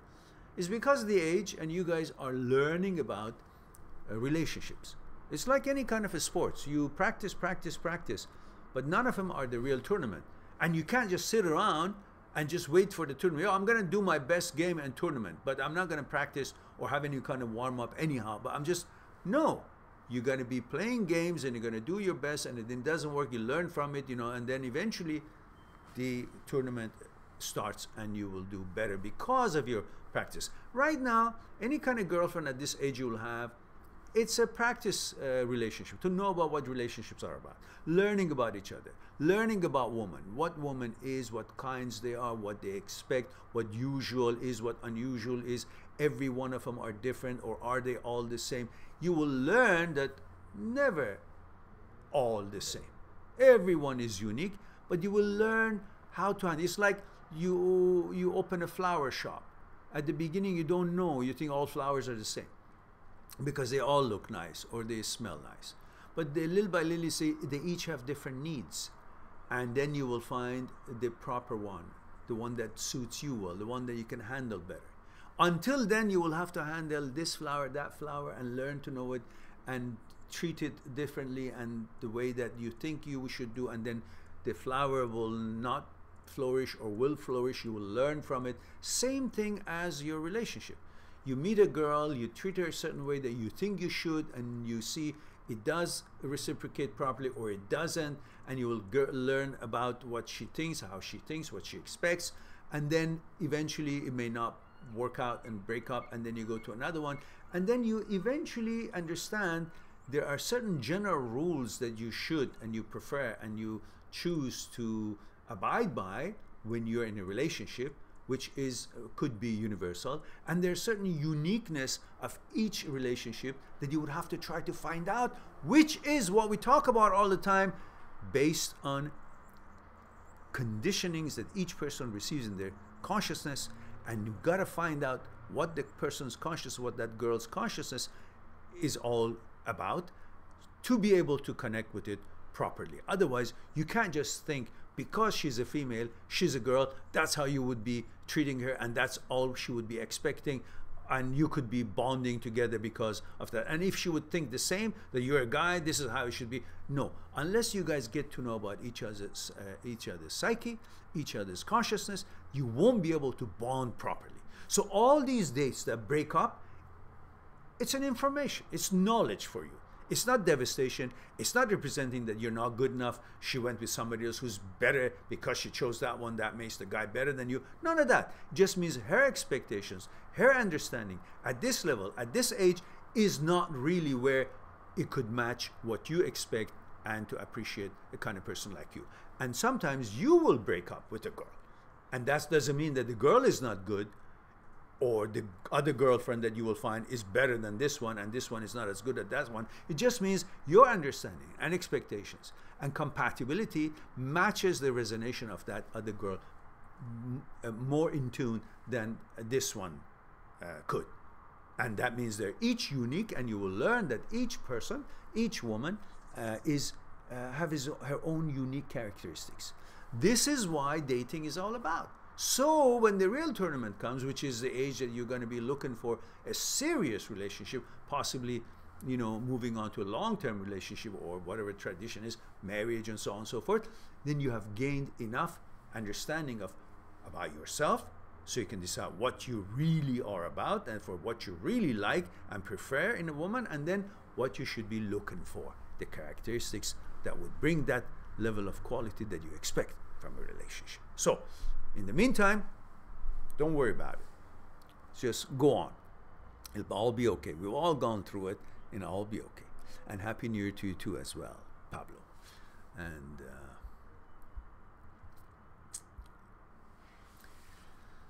Sirius says, that was a great explanation. I need to hear this, even though I did pick a good woman, but we couldn't get it unsexually for all these years.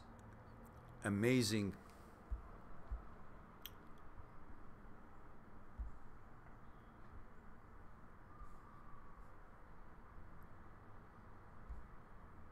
Yes, you did pick a good woman, but just because you're a good man and she's a good woman, that doesn't mean that the consciousness, individually you're good, but that doesn't mean being a good woman guarantees that you will have compatibility with on consciousness level. Because if we look at ourselves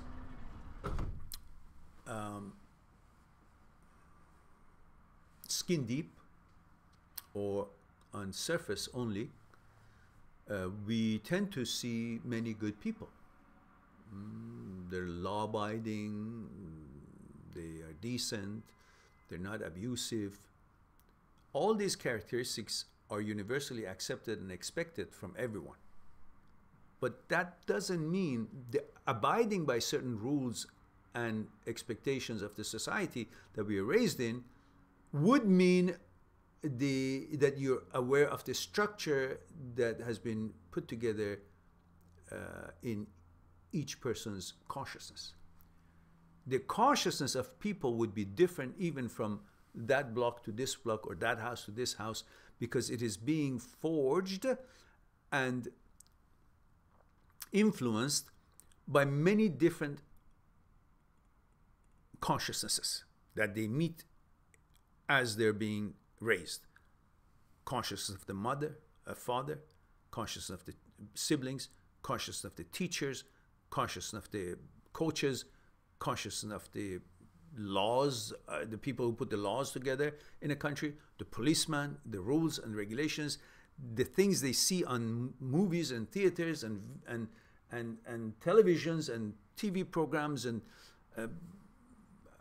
public broadcasting programs, all kinds of the books they read, the religious ceremonies they attend, the traditions and customs that they learn and follow and they're exposed to.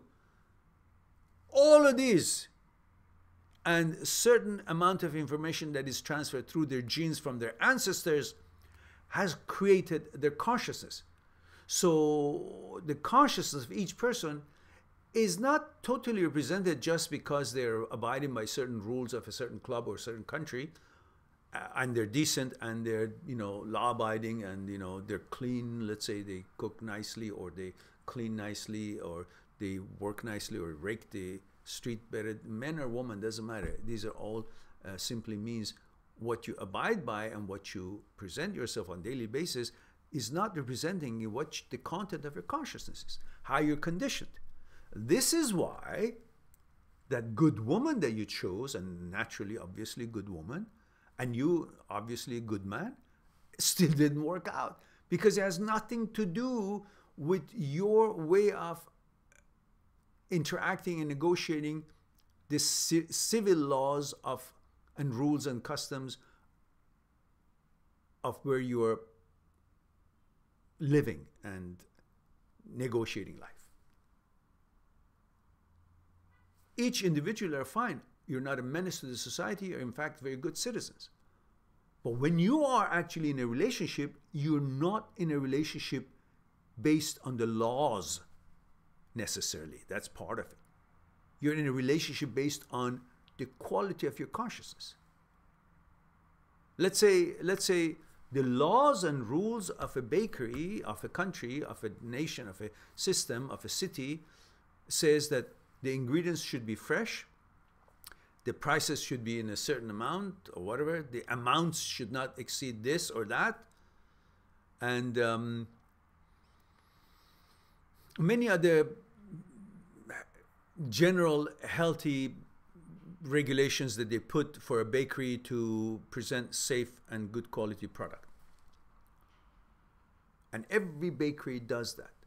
But why is it that one bakery would satisfy their cakes or their products would satisfy you more than the other? They're all abiding by certain rules, because those general rules is a must for them to be in business, to be able to negotiate and be considered a place to go to shop by other citizens. But it does not reflect on the ingredients that they've chosen and the techniques they've used to put together that cake, which is the actual taste and quality and the things that is going to affect you in personal level. So being a good woman and being a good man and abiding by the rules of decency and so on, not abusive, this and that, and being balanced, doesn't mean that you're still going to hit it off on the ingredient part, on the consciousness, content of the consciousness. That's where the breakups happen. Divisions and conflicts based on the expectations and the conditionings that you've received in your consciousness, as we just described how it's been put together and the elements that has affected it. So, on that basis, there's nothing wrong with you. It just so happens that human being has limitations, whether it's in their consciousness or their ability to deal with their own ego, their own fears, and their own interpretation of what brings happiness to them. Because many of you guys, as decent as you may be, you may think happiness is a result of pleasure. And when there is not enough pleasure in your life, you think you're not happy. And when you think you're not happy, you think, well, it must be the other guy. It must be the other partner. It must be the other, it must be the relationship. So the woman says, it's not me, it's a guy. And the guy says, oh, well, I'm not having enough pleasure. Well, it's not me, it's a girl. I got to change the venue. I got to go to another girl. And she thinks she got to go to another guy.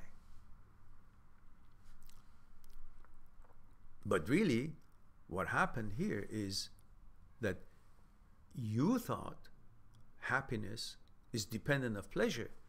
So you bulked up on pleasure. Pleasure, pleasure, pleasure, pleasure, and you never saw happiness. So you thought, well, it must be wrong, something wrong with the guy. And you, the same. You created lots of things you guys bought and lots of things you did, lots of travel or lots of whatever. Pleasure, pleasure, pleasure. Again, the happiness, oh, it must be the girl. This is what the mentality of most people are. They don't understand that happiness is independent of pleasure. And you can't build anything on pleasure. It's just a momentary feeling, a good feeling of something that you like to do, and that's pleasure. But you can't build anything. It's got no substance, provides no solid grounds for you to build anything on it, let alone happiness. Happiness should be personal. On personal basis, you got to find happiness, And don't think that the other person in the relationship is responsible for her happiness, as if you think that she came to the relationship, or she thinks that you went to the relationship to make her happy, or that she came to the relationship to make you happy. No, you went to the relationship to make you happy, and she went to the relationship to make her happy. But both of you think that you went into the relationship to make the other one happy, or at least expected the other one to make you happy. That's where the beginning of the problem is. Then, of course, the divisions and conflicts based on your mechanical processes that you prefer and the order that you guys create.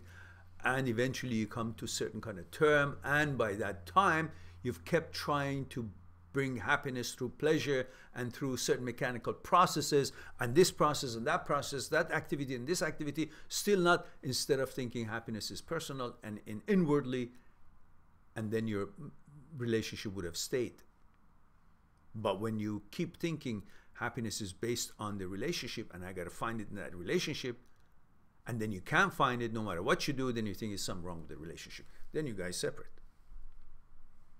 because you can't understand anymore. And then you get bored because you're fully focused to bring happiness for yourself through the relationship, rather than taking care of that on the side personally and then contributing to the relationship to build something. The purpose of being in a relationship for two people is not always the same when they decide to be in a relationship. One has a different motivation, the other one has a different motivation for choosing to be in a relationship. And these are where the conflicts and division starts. The fact that you come to a relationship to be happy rather than being happy first, then coming to a relationship. The fact that you expect that from the other person to do the job for you. And all these, and the contents of your consciousness, how you've been conditioned, your center, how you function, all these differences causes conflicts and divisions, and could often end up in breakups. But all along, there's nothing wrong with either one of you. All right, provided that you're decent and not abusive for each other, towards each other. Because there are other reasons that people break up. It's just that's different categories. All right, now I hope that would be something useful for some of you. Now we go to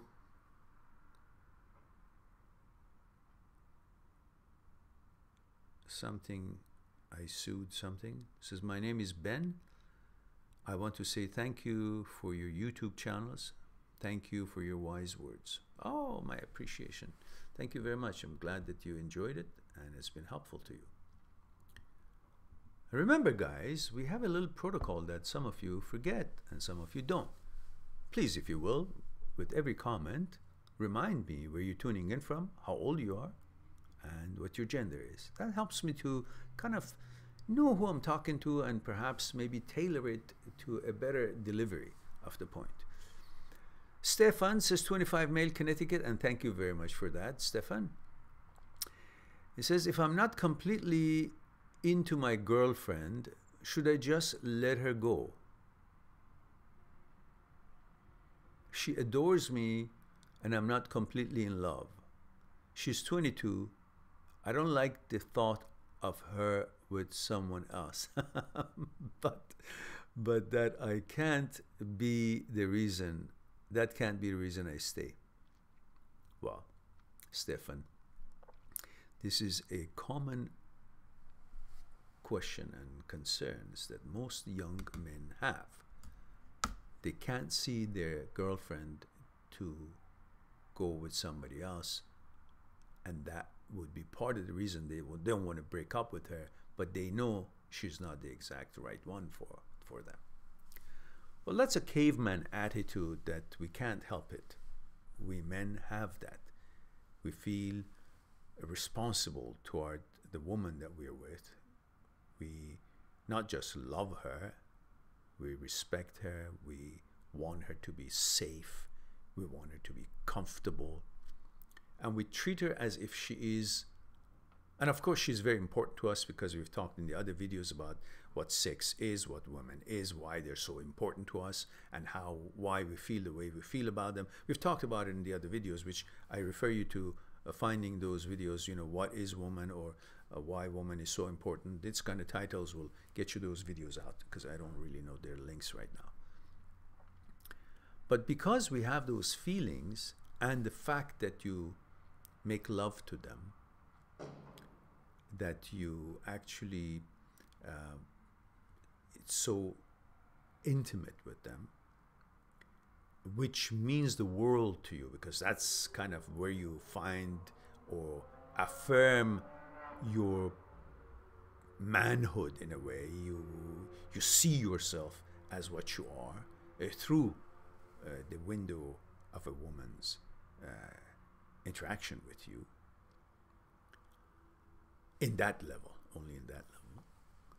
So it is very cavemanish still for you. I mean, we've come thousands of years away from the beginning of, let's say, time when men found out that he or she is some entity that can figure things out. But we haven't changed certain basic attitudes and programmings. We're still possessive toward women, protective toward women, and we feel responsible even if we don't really think we can hit it off with them. So that's normal. Don't worry about that. Just understand that you've been decent and nice and gentleman towards her. Treat her nice, and she's a nice girl that you guys have been together. But you're not her daddy. Give her credit that she's an adult and she's perfectly capable of making her own decisions and taking care of herself if and should you two decide you don't want to be together. This idea of feeling that you don't want her to be with somebody else is a rather selfish way of saying that I want to possess her, she's only for me, and I'm so important. You try to establish your importance by keeping her exclusive to yourself. And that's neither good for you nor good for her. But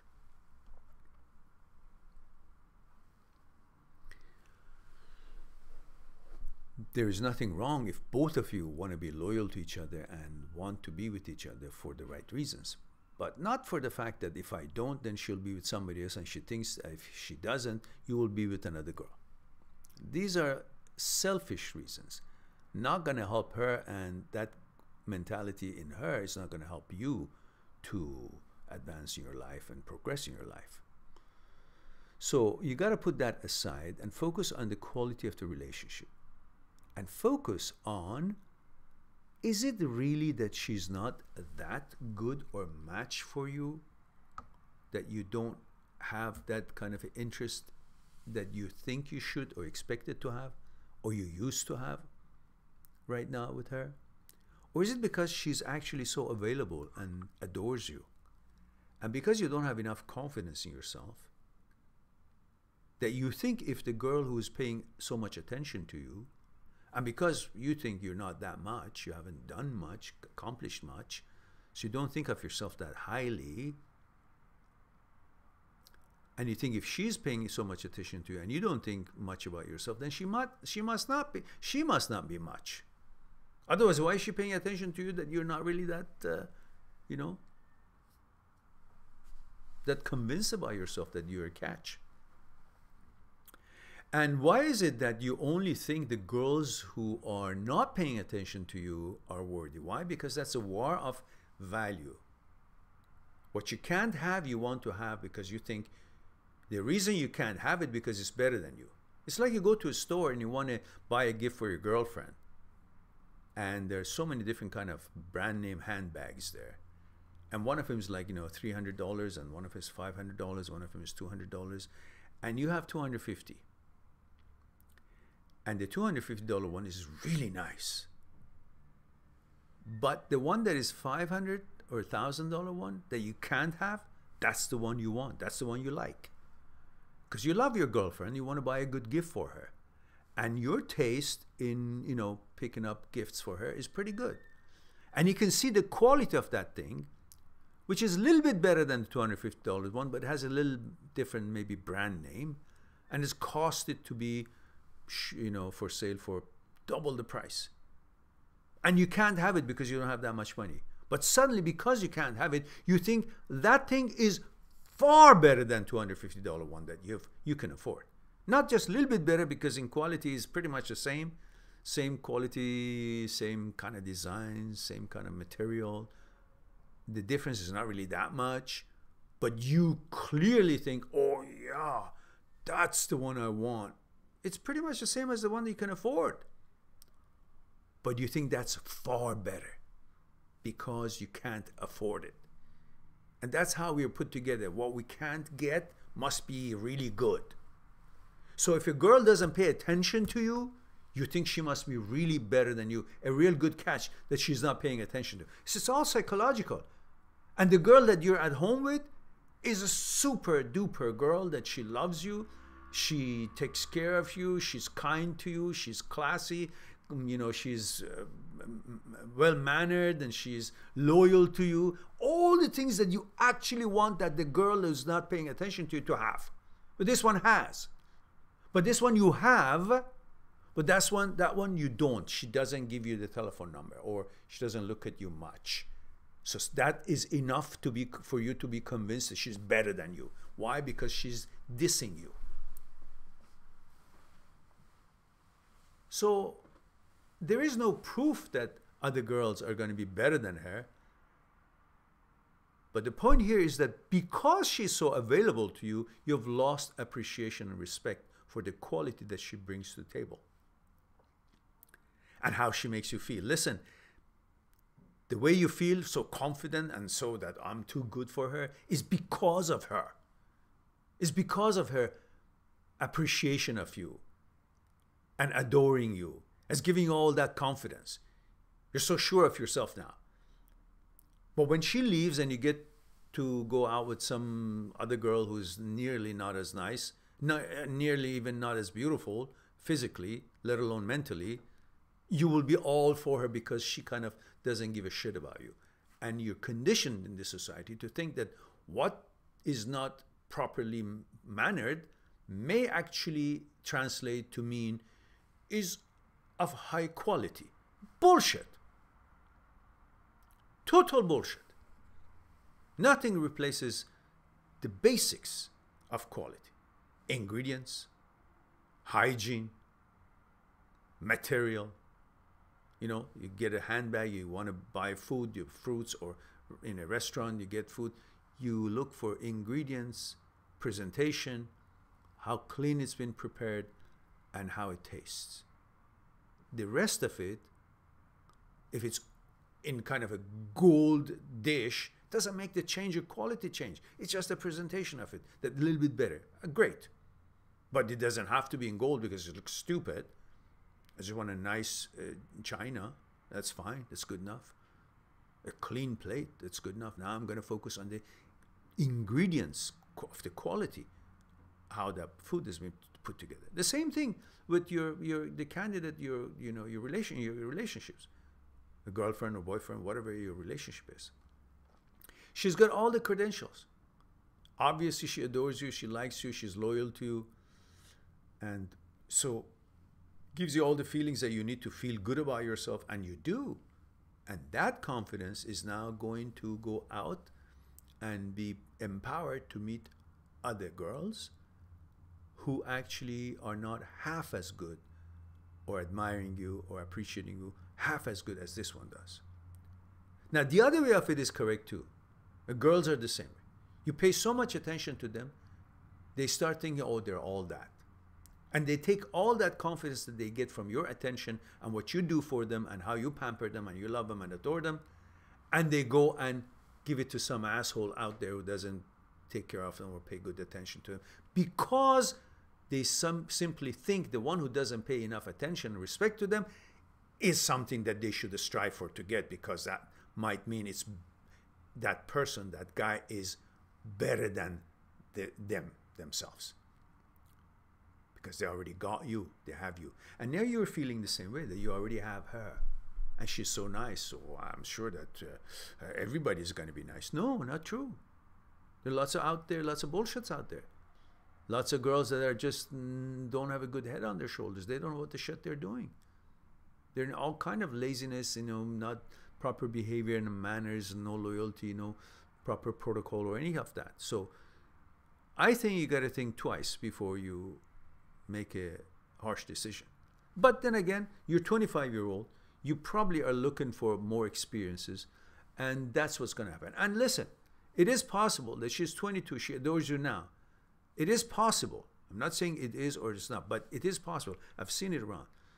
That the 22-year-old who is with 25, 26-year-old and adores him, she'll eventually become 23 and 24-year-old, and then she gets full of herself, and she feels like she's been too kind, because she's all hearing all kinds of other things that what a woman should expect, and this and that, so forth. And she goes through changes, and suddenly she will leave you.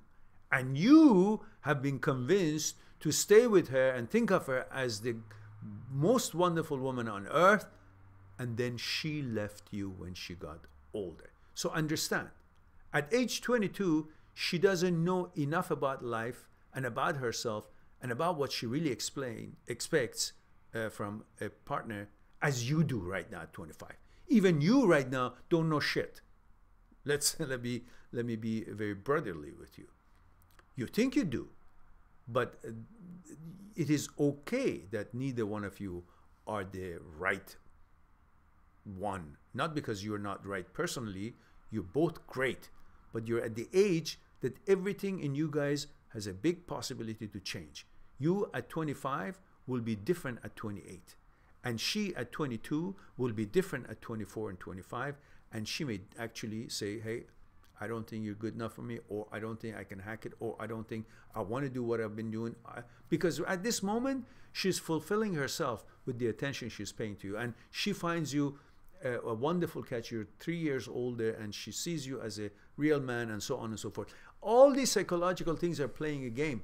So what I'm saying is, take it as it is, appreciate her while you guys can, try to make it work as long as it does. But if it didn't, there's nothing wrong with either one of you. It just means that you guys are grown up and changing. Your consciousness, your understanding of yourself, therefore expectations of your partner is also changing, and that day may come. Until it does, treat each other well. That's all I have to say about that.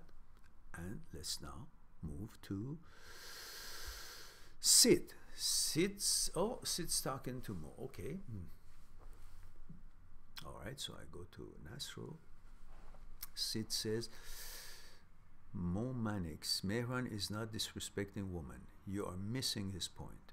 I have had the privilege to talk to him on Skype, and you don't know how much respect he has for women, so please don't say this. Well, thank you very much, Sid. I appreciate that. And Mo says, thank you for the explanation regarding comments disparaging women in general.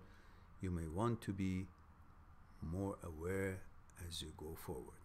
Well, I'm seeing that nothing seems to be working with you, Mo, so I'm sorry that you feel that way. Obviously, you're not paying attention to what we're talking about here, or what the intention or the venue is. On that note, I move to Nasro.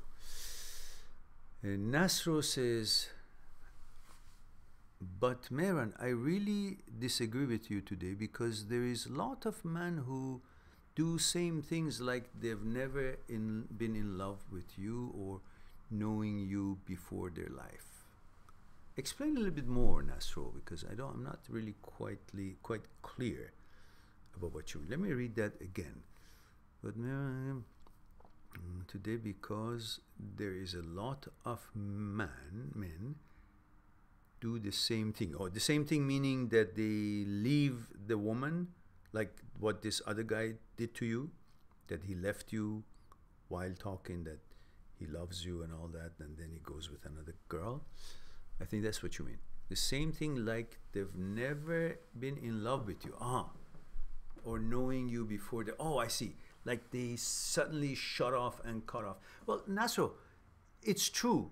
Because maybe they find it that they need to be more responsible to be in serious relationship or go forward for a marriage, and maybe they don't have those qualifications, they're not mature enough, they're still not figured out how to treat a woman in a long term, or how to be responsible in a marriage relationship. They don't see themselves as at that stage yet. Maybe they just fly away because they can't handle the whole idea of it. And also many women do the same thing. That is not necessarily mean that there's something wrong with you. It just means that he couldn't handle the idea, and it's possible that he was just full of shit. The guy was trying to fool you, or not necessarily with plans, but he was hoping to maybe, have a girlfriend and enjoy himself, and enjoy your company, your maybe wits or wisdom or companionship, and maybe was hoping to have sex with you as well. And maybe when he saw that you're not available in that way, or not culturally ready for that, then he decided to maybe take the second best thing, and that was the girl that he's now with, possibly. But the ones who do that, who cares how many people are not matching your intention or hopes for a relationship? You should be focused on the one that does match you. So the ones who actually come and go, it just means you're one step closer to the ones that will actually be your match. It's sometimes it's a numbers game. You meet someone, doesn't work out. Meet another one, doesn't work out. Meet another one, doesn't work out. But that means if it takes, 5 or 6 steps to find the one that you're looking for, you just had 3 of them, it didn't work out. Maybe you're just 2 steps away. So look at it positively. It will be okay. It's not a problem. And it's not a reflection on you anyhow. So.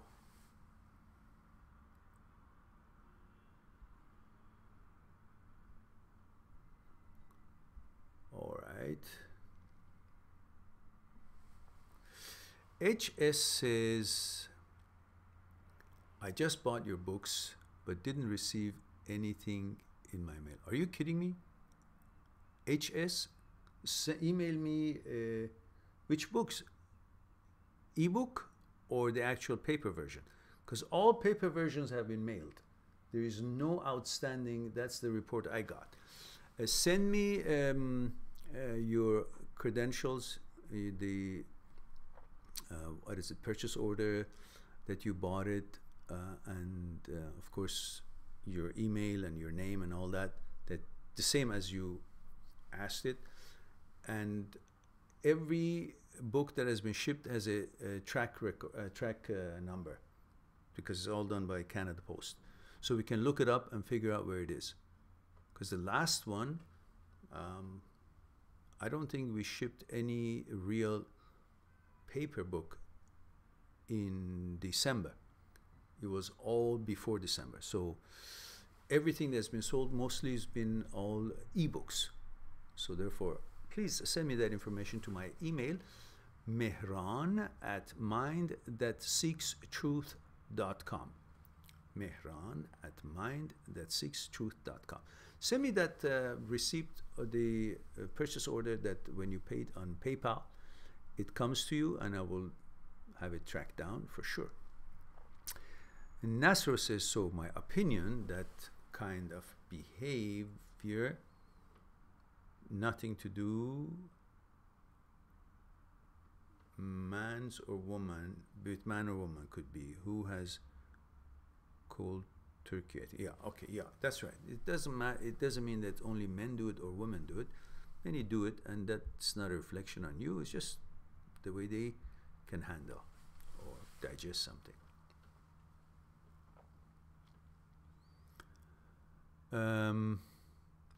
HS David says, have you checked your spam folder? If you have purchased the books as an email, we have had that question several times, and every time they found it in their spam files.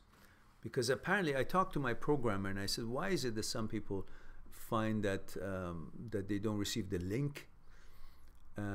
Because once they pay for it by PayPal, PayPal sends them a receipt, and also then sends them with the receipt, there's a blue link that is saying the name of the book is written on it, and that's the link.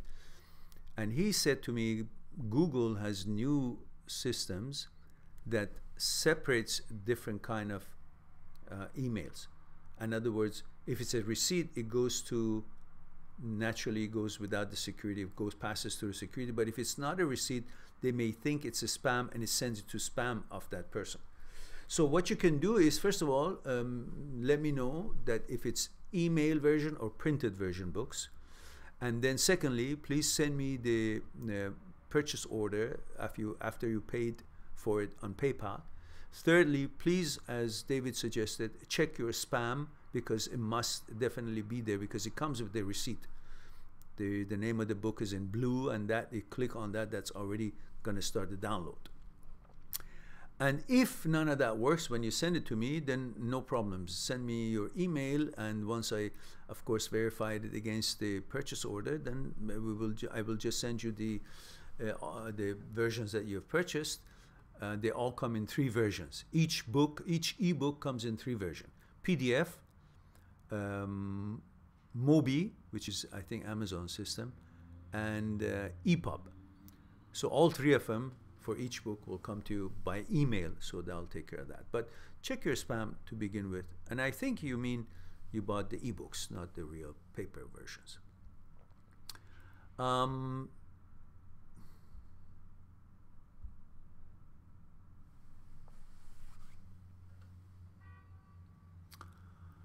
Mo has another comment, says, I accept his response. I do enjoy his insights, but just saying. Yeah, Mo, you're just saying, but you're saying something that is not true about this channel. It's quite well intended, but you got to look at the context, because far from it, this channel, as long as I am discussing women, there'll never be such disrespect to women. But we're talking about human psyche, and whether it's a woman or man, we have all kinds of people in there, and we should look at it for that individual or some percentage of the cases that we all know exist in this world. It's nobody's perfect, nobody's angel, but it's far from generalizing it. Of course, we all must be positive toward each other, protect each other, men or women or whatever your gender is, and just focus on how we affect the society and community we live in positively, and what kind of role model we are, and how well we can contribute to the world as a whole to develop and grow as positively as possible. Now,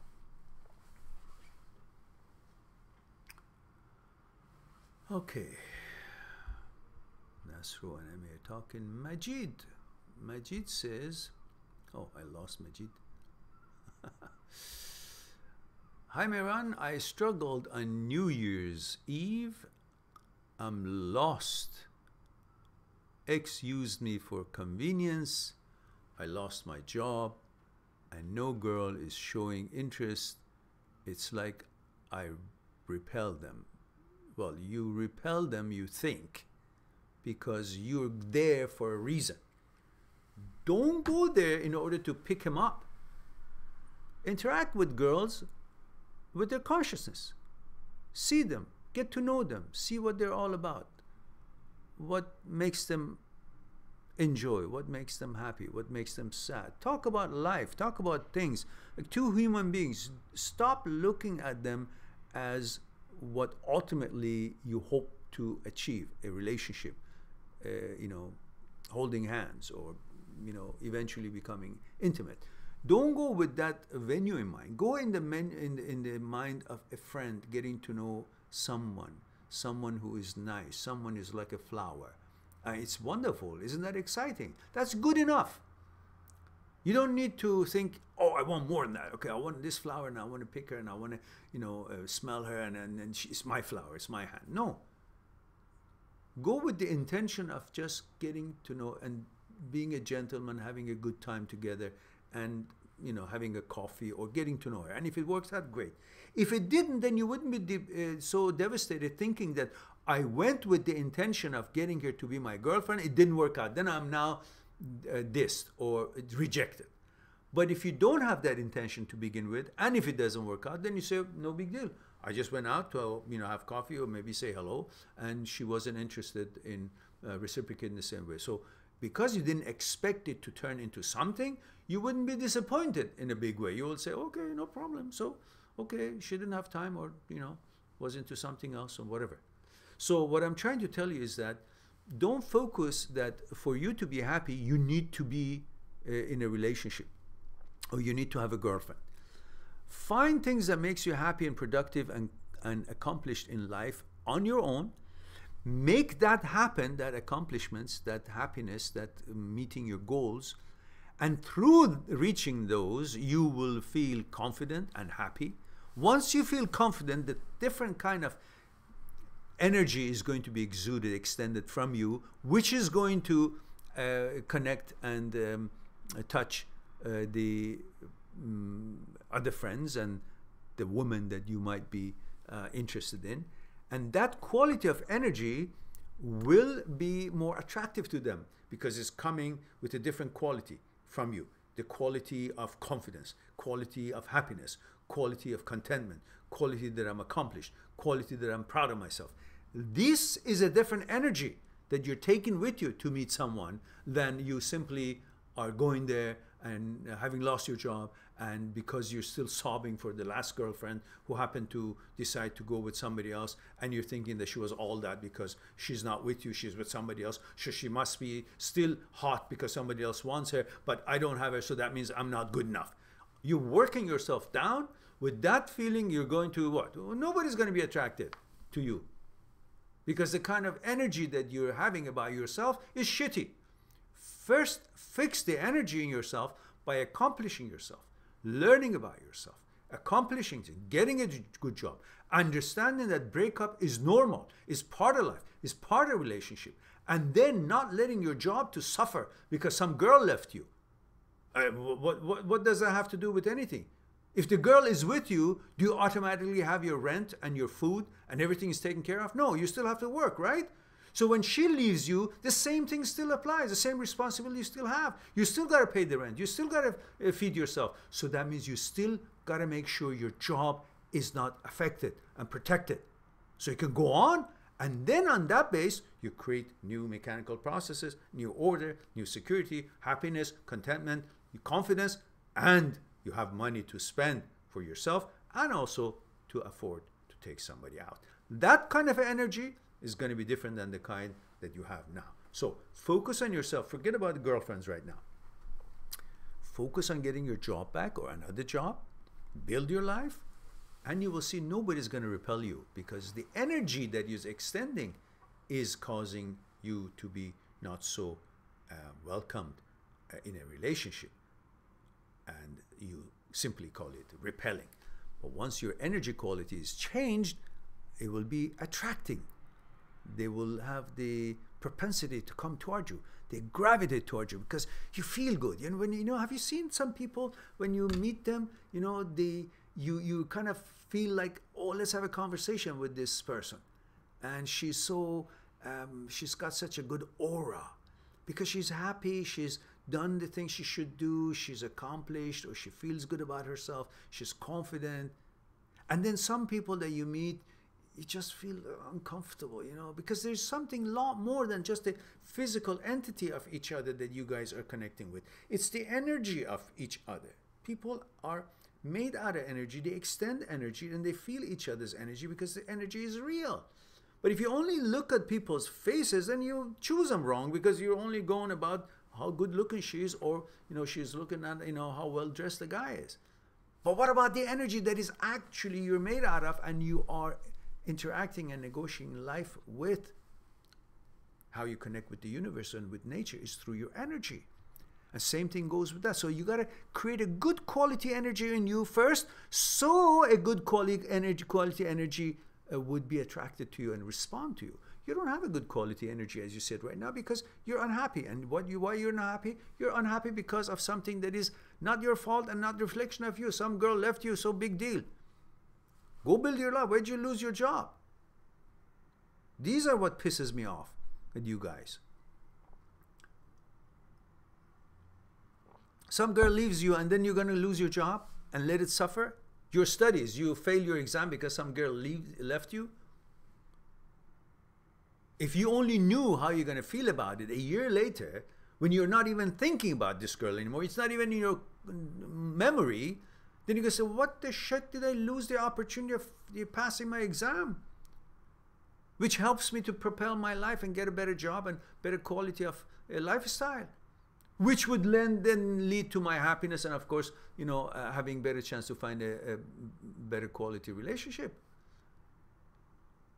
But you don't think about how you will think about this, what you're doing, how you're letting it affect your education or your jobs right now. You don't think about how you will think about it a year from now. You just think, oh, let me just be devastated. Why? Did you know before you met this girl that left you that this would be the girl that you will someday meet? No, you had no idea what she's going to be, what quality she's going to be. You just happened to meet some girl and turned out to be okay based on pleasure and having fun and feeling good about yourself. Okay, and then it didn't work out. So when it didn't work out, you're in the same position as you were before you met her and you were fine. So now that she's left, you will be fine again because you were fine before she came along. But the worst thing is to allow these sort of things to affect your life, your job. It's not a joke, man. Go and be serious about making changes in your life. I want you to be happy about your opportunities, your capabilities, knowing that who you are, that nothing has changed in you. You're still capable and you can be better than before because now you've got experiences that these things do happen, and I should not let it devastate me. Go get your job, get a new job, and continue your plans and hopes that you had, because you're the boss of you. She had nothing to do with what you can accomplish in this life or not. It is you who's still telling you, no, I can't. Well, just say you can and you will. And go create that kind of atmosphere yourself, and then you will see what kind of quality girls you will meet and how they will respond to you. And it would be far from thinking that anybody would repel you, and you will find more than one match. And different times, of course, not at the same time. All right, Saint Skandenberg says, the wall just went 5 feet higher. I don't know what that means. Guys, remember, I don't know how many we were at one time. We were 19, so I would hope to see 19 likes. And that would help us to be more visible on YouTube. So if you haven't, please do. Click on likes before you guys forget.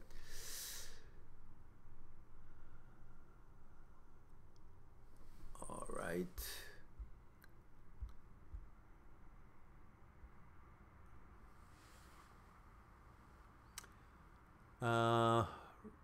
Rodfather says, it's actually coincidental that I am here tonight. Today marks my 1-year anniversary of breakup. Why do you keep track? And do remind me about where you're tuning in from. Is it Rod? I call you Rod. And also maybe, I remember you did give me your name last time. I'm not sure. Remind me how old you are. I know you might have done it in the other ones, but I got to scroll up to find it. Just tell me how old you are, where you're tuning in from, and if Rod is the correct way of addressing you. And it says, today marks 1-year anniversary of the breaking up. Time does heal, not completely, but much better than last January. Well, I'm delighted that you're much better than last January, but Rod, 1 year is too long. Remind me, how long were you guys together? And I think it's too long. And you shouldn't be thinking about the anniversary. What anniversary? I don't ever remember the day that any relationship of mine broke up or didn't work out, or we discontinued, or however it was. Nobody should. You can remember when you guys got together. That's nice while you're together, and you can maybe celebrate that, I don't know, every week or every anniversary week or anniversary month, or you know how it goes, or anniversary year. But when you break up, what the hell? You should even forget the day that you guys met, because that shouldn't be part of your self-conditioning to keep you in the loop. And what for? Just remember the good experiences you had, and if it comes to you, enjoy the experiences. Don't say, oh, I want him back. No, just experience it, enjoy it. And then also bring the files that contains the reasons why the breakup did happen, so you will not think that, oh, it was all good. You will also see the reasons that it didn't turn out to continue to be good. And then you'll just go on, and that will take only maybe a couple of minutes. That's it. Now, Achilles 25 says, how are you, sir? Happy New Year. Happy New Year to you too, dear. All the blessings to you. I thank you very much. Wishing you and your family a bright, blessed, and prosperous year. And the same to you, dear. I appreciate that very much. And I wish you the same, a wonderful year and happy year, and hope everything goes well for you, health and prosperity, as I wished for everybody at the beginning of this live stream. HS says, I did check my spam folder and have nothing. And he says, I bought the ebooks. Okay. All right. Send me, my email is Mehran at mindthatseekstruth.com, and send me that copy of your PayPal receipt, or the order, the confirmation. And also make sure your email, you send me the same email that you used when you purchased the books, and your full name and last name. It will be very easy for us to quickly see what happened to it. And when we see it on the list of the PayPal thing, immediately I will send the package of the same books that you bought, whatever they are, via email. So you will not even have to worry about it. You will just click on it and it opens up for you. All right. Just make sure you do that tonight, and I will probably, if I don't see it tonight, I'll see it tomorrow, and by tonight or tomorrow you should have it. And then make sure you check your spam folder, because once I send it, and also send me, okay, just to make sure, also send me a comment on one of my videos on the channel, any other videos, because once you send me a comment, then I will see it, because all comments show that it's new, doesn't matter which video it is. And then when I send the books to you, I will respond to your comment on YouTube, so I'm sure that you get my notice that I send you the emails, because maybe the emails that I send you goes to your junk mail and it's purged before you see it. So at least you will have an idea that I've sent it, and then you can look at them or look for them, and if you find them, then you will confirm with me with an email or on YouTube comment again that yes, thank you, I got them all. Then that will make me happy to see that, to make sure that you have it. Mo Manik says, dear Mehran, all is well, thank you. Okay, good. All right, good. Patrick says, where did Patrick go? Patrick O'Donnell, you've been away. Says, now my life is changing for the better. I cannot thank you enough, and will promote the channel and continue to learn from the teachings of Jedi Master Mehran. Take a seat. But you're not a Jedi yet. We will give you the opportunity to be part of this council, but you're not a master yet. Well, I'm delighted, Patrick, that you're enjoying the channel and the content of the videos, and you find them helpful. And I thoroughly appreciate any one of you that would make such efforts to go out of your ways and promote the channel any way you can, legally of course, through your social media, or maybe if you're part of an organization or radio station or television station, or you know people there that they want to do interview about the work we do here, or maybe you have a newspaper or the radio station of a university that you can introduce our channel to them. They can do a report on it, maybe a program on it, article on it, or talk to me and do some kind of a interview. Like we had some interview from the Big Smoke, big entity of Medium in Australia, and the Witty Feed people in India. We had these interviews done already, and that helped to put us on the map. But of course, I need a lot more of that, because as you all know, and you all have told me, we deserve to have over 1 million subscribers, and we are simply going unknown. We are found by accident. Of course, when we are found, they can see the quality and difference of the depth of the material that we cover on different angles, and that is how unique our channel is. But we're still invisible. So if you can do anything you can, any of you, to help the channel to become visible and find more subscribers, I sure appreciate it. And that would be, as you know, almost everything on this channel, other than the books and the Skype consultations and the stuff that I offer through my site, they're all free. All these 2, 3, 4, 5 hours. A couple of weeks ago, we had a live streaming over 5 hours, and that means we really want to reach people and help people, and we are, and I'm delighted. So since everything is already paid for, so damn it, guys, get on with it and improve the viewership and subscription on this channel, so we can be reaching more people and meet our economic agenda here, so we can continue to do more. Maybe we can put workshops and help people to understand about their own psyche and be a happier people and be in a happier place in their lives. All right. Now, let's go. Nasro says, my dear, he didn't go with other girls, but cause we had fights, then he never answered my calls or text messages. After a while, I stopped contacting him anymore. And I texted him last night to wish him Happy New Year. But now I hated myself, thinking, why should I even wish him Happy New Year in first place? No, you did the right thing. First of all, if the guy is not answering you, don't respond anymore. Don't send him any text. Don't suck up to him. If the guy doesn't appreciate you, if you don't respect yourself, he won't. Don't turn out to be a doormat. So if he's not reciprocating and properly responding to your text within reasonable time, then there's no reason to wish him Happy New Year. Wish him well in your heart. That's it. As everybody should wish everybody, good. Every decent person should wish the other decent people, good wishes.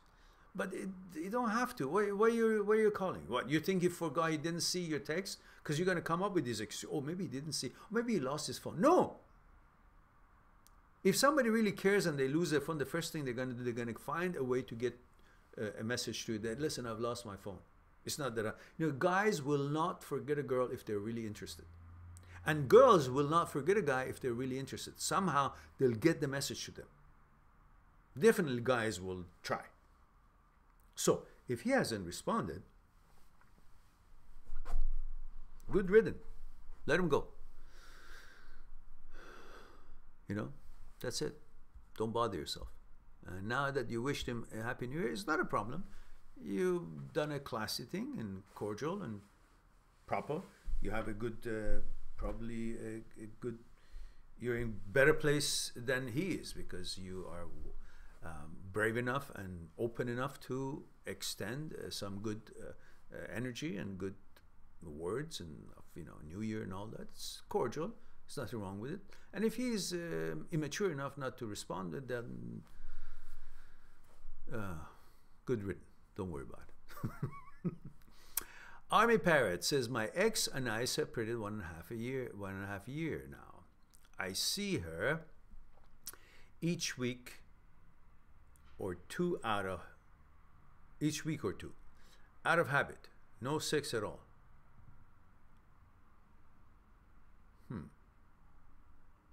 I left the relationship because of sexual frustrations and anxiety. What is the point of her wanting to see me? Oh, so you left, you see, you're leaving me in first of all, you forgot, Army Parrot, to let me know where you're tuning in from, how old you are, and how old she is.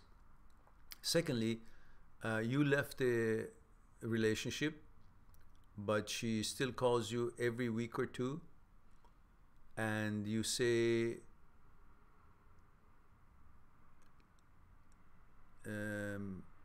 sexual frustration and anxiety. I don't understand what that means.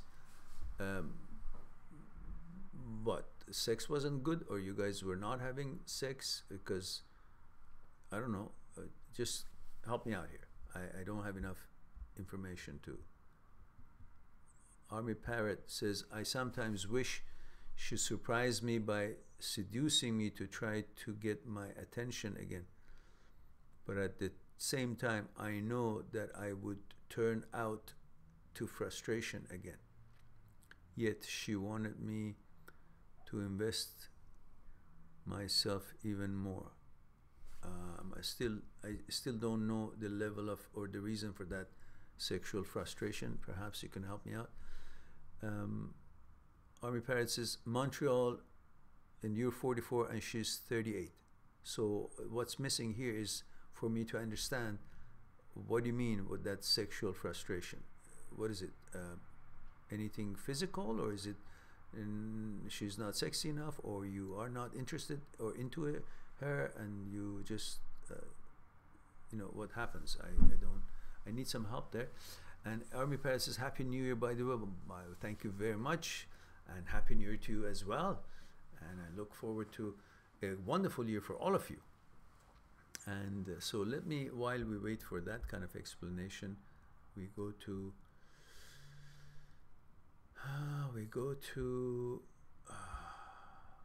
Nasro. Nasro says, it's been about almost 2 months since he decided not to talk to me anymore.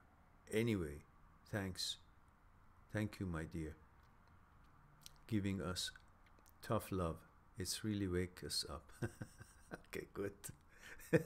Good. Don't mistreat yourself. Don't cheapen yourself. Respect yourself. It is always good to be humble and be genuinely honest and true. But when the guy doesn't respond, what the heck you call him for again? It should be two-way street. The same thing for guys. When they keep contacting a girl and she doesn't pay attention, then stop it. No need to constantly try to throw yourself at someone. Now, Nasro, in your case, he hasn't responded to you for 2 months. What are you waiting for? What kind of signal do you want to know that he's not respecting you? And whether he does respect you or not, that doesn't change the level of your quality and respect for yourself. You should always maintain respect for yourself by your behavior, not just thinking that I'm respectable, but let me just be a doormat here for now, but I'm respectable. No, people will not treat you well if you don't treat yourself well. If you don't expect someone to treat you, listen, if you go to a restaurant and you just be okay with it, with everything, you know, the tablecloth is not cleaned up, and you sit here and the chair is not cleaned up, the water they bring you, it's got marks, finger marks on the glass, and you don't say anything, then they'll say, okay, that table, you know, you don't have to give a hoot for it, just put something there. Maybe the low quality food from the kitchen will end up on your plate. But if you notice things and react to them in a proper manner, they will know that this, you can't bring low quality stuff or behavior or product in front of this person, because she expects. Why? Because she thinks she deserves it, and you do. So you should be a role model for other people in terms of how they should be treating you.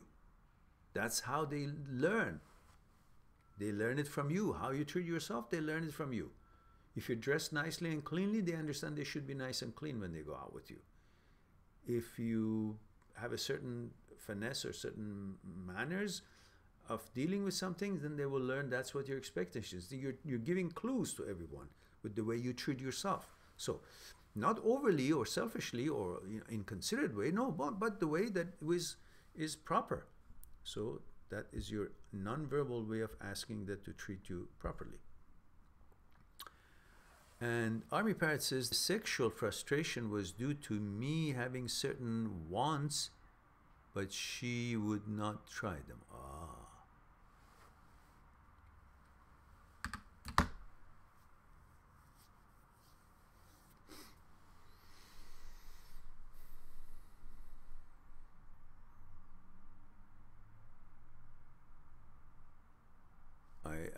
Okay, I'm trying to guess. Does it mean you guys, she wouldn't have sex with you, or she would have sex with you, but not in a certain way or configuration that you were suggesting, or whatever it was? And if that's the case, well, you can always lower your expectations a little bit and meet each other halfway and please each other in a way, and then see if it later on she would be up to your suggestion, and if she wasn't, then she's not, and that's okay. So if you like her as a whole package, not just as a sex object, because that's not going to be the make or break of the relationship. It shouldn't be, as long as there is some sex involved and you guys are hitting off and bonding on consciousness level, you like each other, you're compatible, you're in harmony, and sex is good, but just maybe not exactly as you expect to, or maybe not exactly sometimes what she expects. It doesn't matter. It shouldn't be the deciding factor, because your whole package should be considered, not just sex part. What if the sex was great, but she was a piece of shit? Or sex was great, but you're a piece of shit. Should she accept you even so? Or should you accept her, even though she's not of good quality in other areas that concerns a relationship, but the sex is good? But so many people are going out with some hot girl that she's second to none to die for, but they can't stand her mentality, her manners, her lifestyle, whatever else, but she's just good physical look. And many girls happen to have a guy who's got lots of money, but he's just an asshole. So is that enough? No, it's not. It's a whole full package. So in this case, maybe you should, a year and a half you guys broke up, and every week or two you guys see each other. What the hell for? If there is no interest. Obviously there's an interest. There's lots of things you guys have in common. So figure out the sex part, and then talk about it, discuss it together, and make it all, kind of compromise and work out.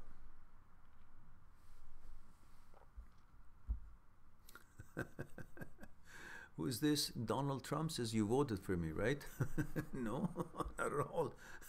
First of all, we are Canadians. We can't vote in another country's elections. Secondly, if I was an American, I would never vote for Donald Trump. So simple.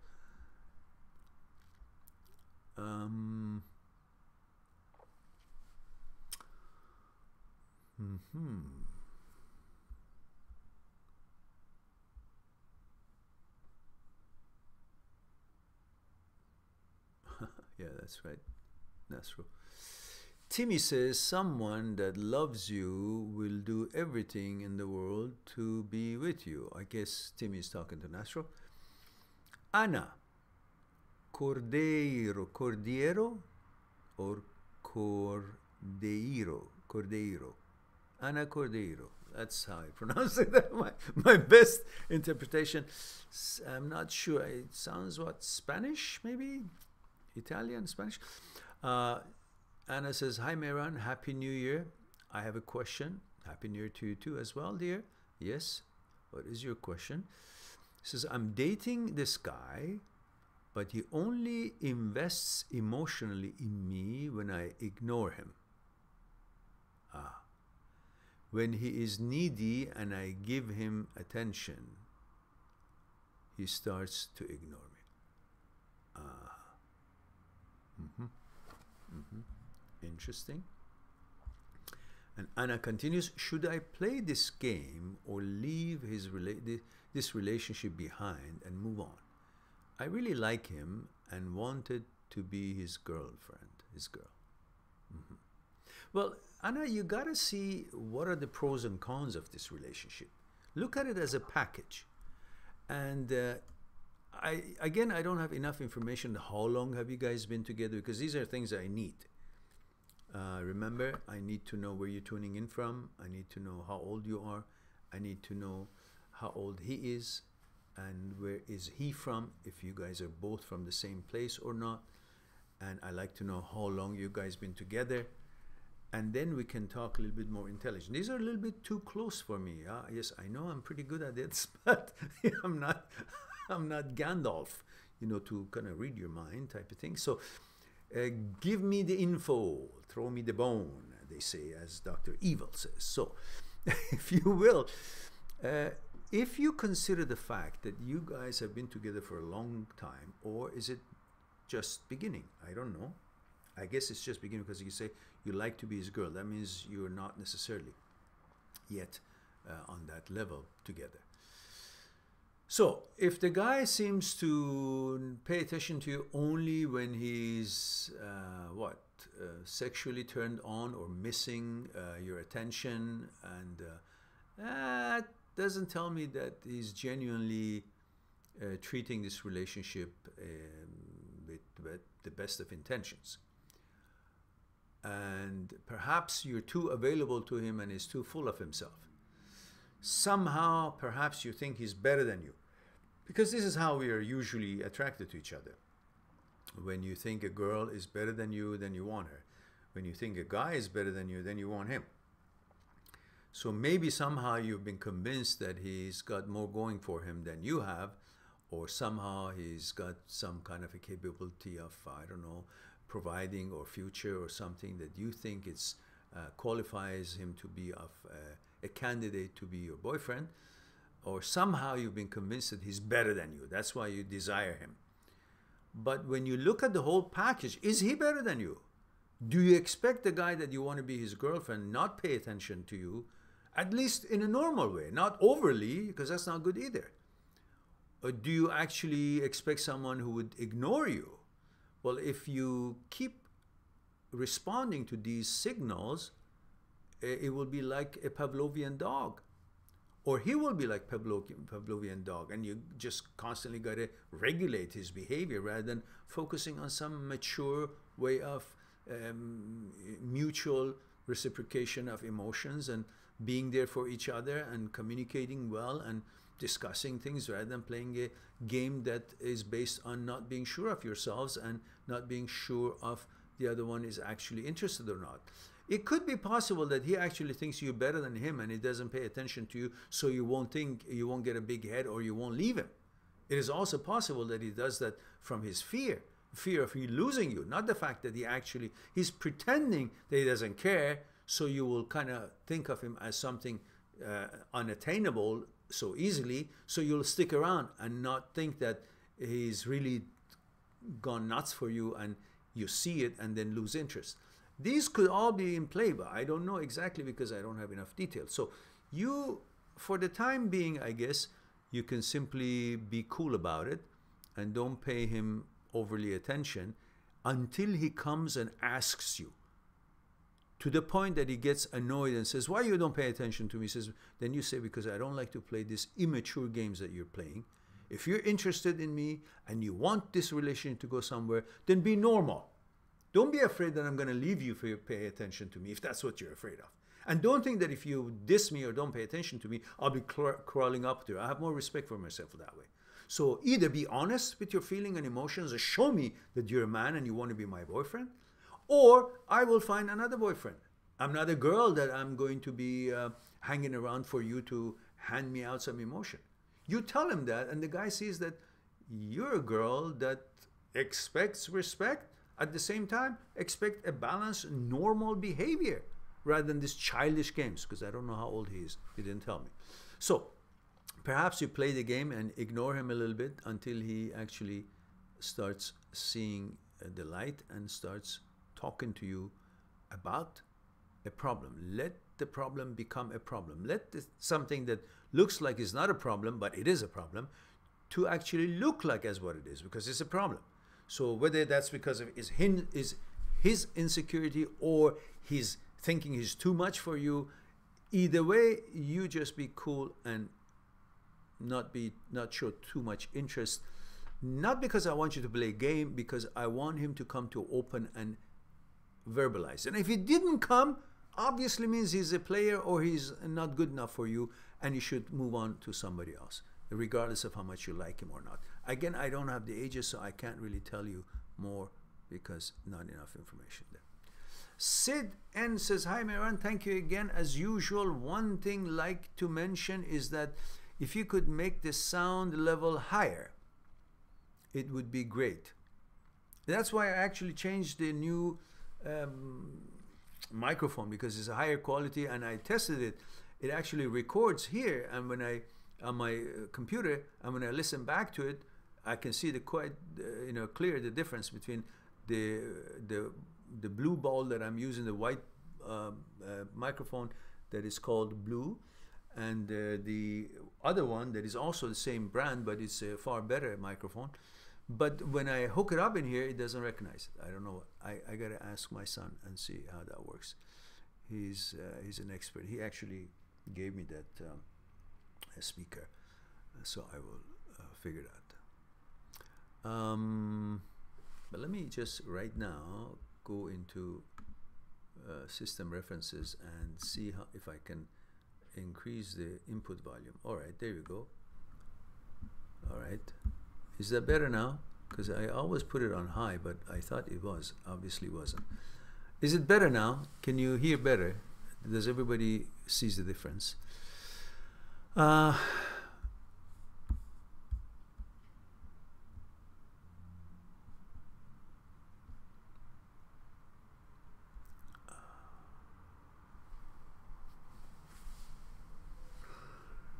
Army Parrot says the frustration comes partly from me finding out she was what I consider promiscuous.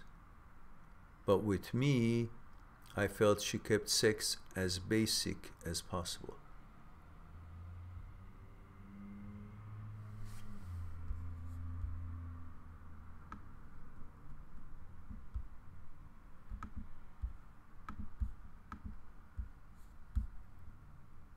Huh.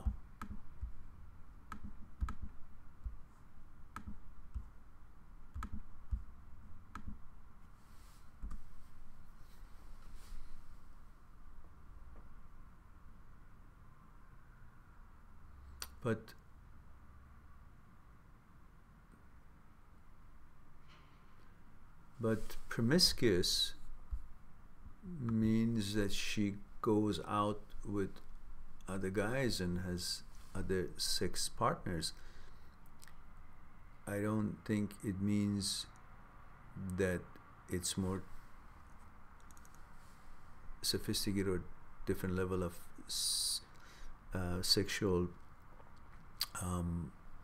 venues or styles that or scenarios that you might be interested in. Just because she goes out with she has sex with other men doesn't mean that she's doing anything more than the basics that she does with you, with them. Unless you have discussed this and she said no, she does all kind of other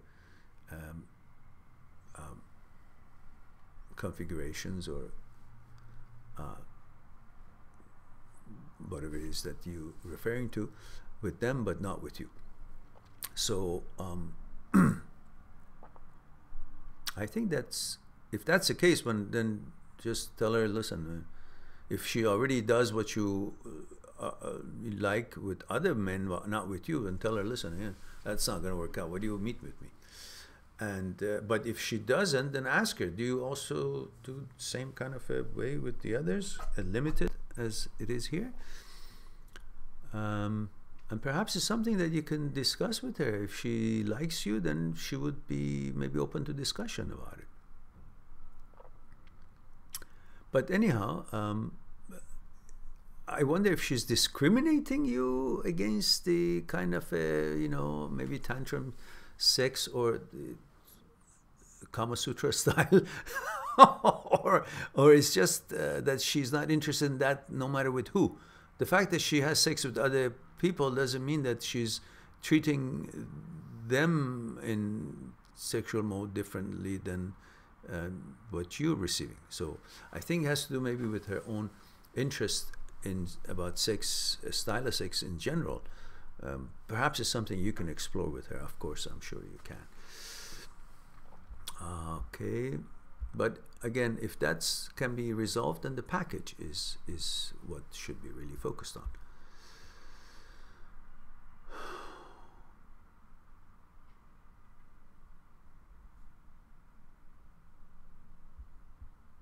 Now,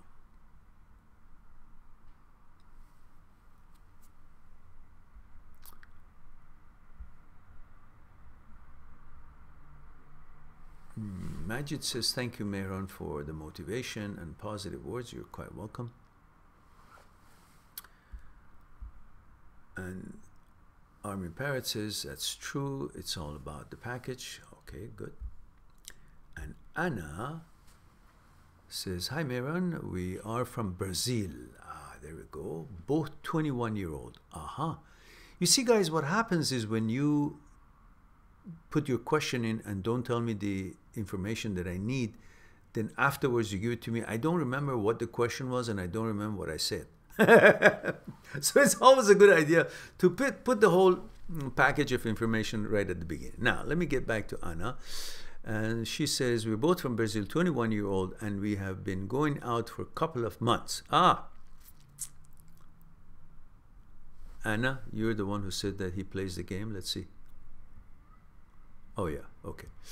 All right, I'm up to date now. She says, for a couple of months, he's always very caring when we are together in person. And when I ignore him like he does to me, he goes nuts. Yeah, okay. Well, then I guess it's time for you to use your, you know, female charm and weapons, which is a little bit reserved, be a little bit reserved. As you know, I don't necessarily like to coach relationships. I coach or I address breakups and help you guys to understand what process your mind is going through after that. But well, once in a while, perhaps I can go out of the main line of the channel and help you guys out. So perhaps at this point, when it's at the infancy of the relationship, you really don't know what's going on with the guy. It is possible that he's afraid to lose you. That's why he's holding back. He's heard when you smother the girl thinks highly of herself and she thinks that you're not good enough and she starts pulling back. So he doesn't want to crowd you. Possibly he's afraid to lose you. Possibly he's very interested in you. These are all possibilities. I'm not saying it is. So don't mix them up and don't mess it up. But it'll always be okay if you don't become too friendly right away. In other words, be a lady, a little bit of a theater by being a little bit reserved and don't entertain everything that he entertains, but you know, do smile and laugh and enjoy his company and his jokes and show him that you like him, but not to the fact that you will overly pay attention to him to the point that he thinks if he does reciprocate the attention, that would mean he's too interested, which could mean that you're going to lose. You know, he's 21-year-old. He's just like you, just new to the game, not really that experienced and not really that confident that, and he doesn't want to risk losing you. I don't know how well you guys are matched mentally or physically, but it seems to me that if he's being nice and cordial and respectful or treating you well when he's with you, and he goes nuts when you don't pay attention to him, obviously he's interested to you. But that doesn't mean you should suddenly go out of your way to show too much of attention to him, because then he may he may think that you don't deserve that much of attention. So keep it a little bit balanced for a while, and then once you guys get to know each other a little bit more, let him come to you. It's okay that sometimes then, you know, you might not be available, but not to the point that it would discourage your boyfriend or boyfriend to be, to the point that he would just simply give up. Just be balanced and let him know that your interest is there, but it is only matching his interest to you. If it's more than that, he may think he's too good for you, and if he's paying more attention to you than you are paying attention to him, he might be afraid that you may think you're too good for him. So his behavior could be a fear-based, but at the same time, it could be that he's playing a game of manipulation to bring you to his control of, if you attend to me, I pay attention to you. If you don't, then I'm not interested. So it's an undemocratic behavior which is not appreciated, and it's not good for the relationship. But until you guys are sure, look, this is the beginning of it. So, but it's 2 months is long enough for him to kind of show the real intentions. So play it by ear and don't be overly interested or show interest even though you are, and let him come to you and come up with plans instead of you coming up with ideas what to do, where to go, stuff like that. Let him call you and let him set up plans, and that means he's putting his mind to it and he's making you know, efforts to see what you guys can do, to find reasons to spend time together and to ask you for it. All of that would show you in the long run if you're doing the right thing or not. But I think just play it cool for now. Not too much cool, not North Pole temperature, but not Brazilian temperature either. Just go a little bit, come a little Canadian. Just be a little bit, you know, a medium type of climate. All right. Sid says it's little better. Okay, good. Majid says, Mehran, what star signs are you? Star signs? You mean what, horoscope? I'm Libra. October 3rd or October 2nd, actually. I always put October 2nd all my life, but a while ago I was calculating with the calendar of where I was born and what time in the day was, and put it on the computer, and it came out 3rd of October. So anyhow, 2nd or 3rd. I know myself as 2nd of October, but I guess 3rd could be there. Either way, it's Libra. Long answer to a short question. Okay. Now, Sid says, for us older audience, we need much louder. Yes, okay. I will scream, Sid. But as soon as I have the other microphone working, I'll be even better. And what about you turning up the volume the other end, for heaven's sake, huh? Maybe that could help out. Emmanuel says, Mehran, why don't you believe in tests as a method of measuring one's knowledge about something?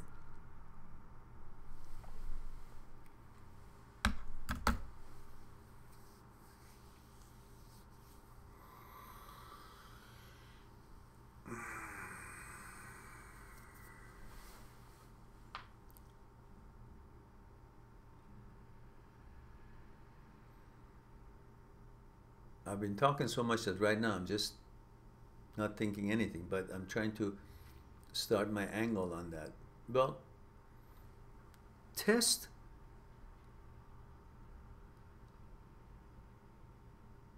takes the motivation of learning away and turns it into if you're good enough or not. So it takes the focus on learning and experiencing the knowledge to a personal evaluation that if you're good enough or not. If you want to learn something, you don't need test. Just learn it, focus on it, pay full attention to it, and explore it, research it, enjoy it, and you'll learn it. And you can examine yourself alone by explaining the whole process or the research to yourself. Go through examples or problem solving, if it's maths or physics or chemistry or whatever it is. And what is that test for? You've either learned it or you didn't learn it. It's about certificate of some kind that some entity would say, oh, he knows enough to go to a second level. But it becomes more than that. It becomes a way of comparing one with the other and focusing on the merits of being recognized for being the best or not. It loses the whole purpose of evaluating if you know enough to teach you more stuff. It's like judging if you've done it correctly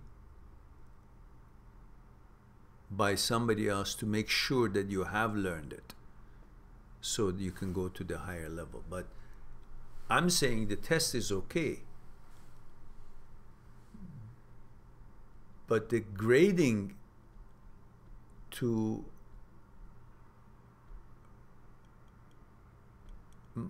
label you at a certain level, I don't see a benefit of that. Because you're supposed to learn it, so teach it in such a way that everybody learns it, practice it in such a way that everybody knows it, and from the interaction in the classroom that you are doing what you're doing, you're teaching how you're doing, enough examples and enough practice of it, people understand.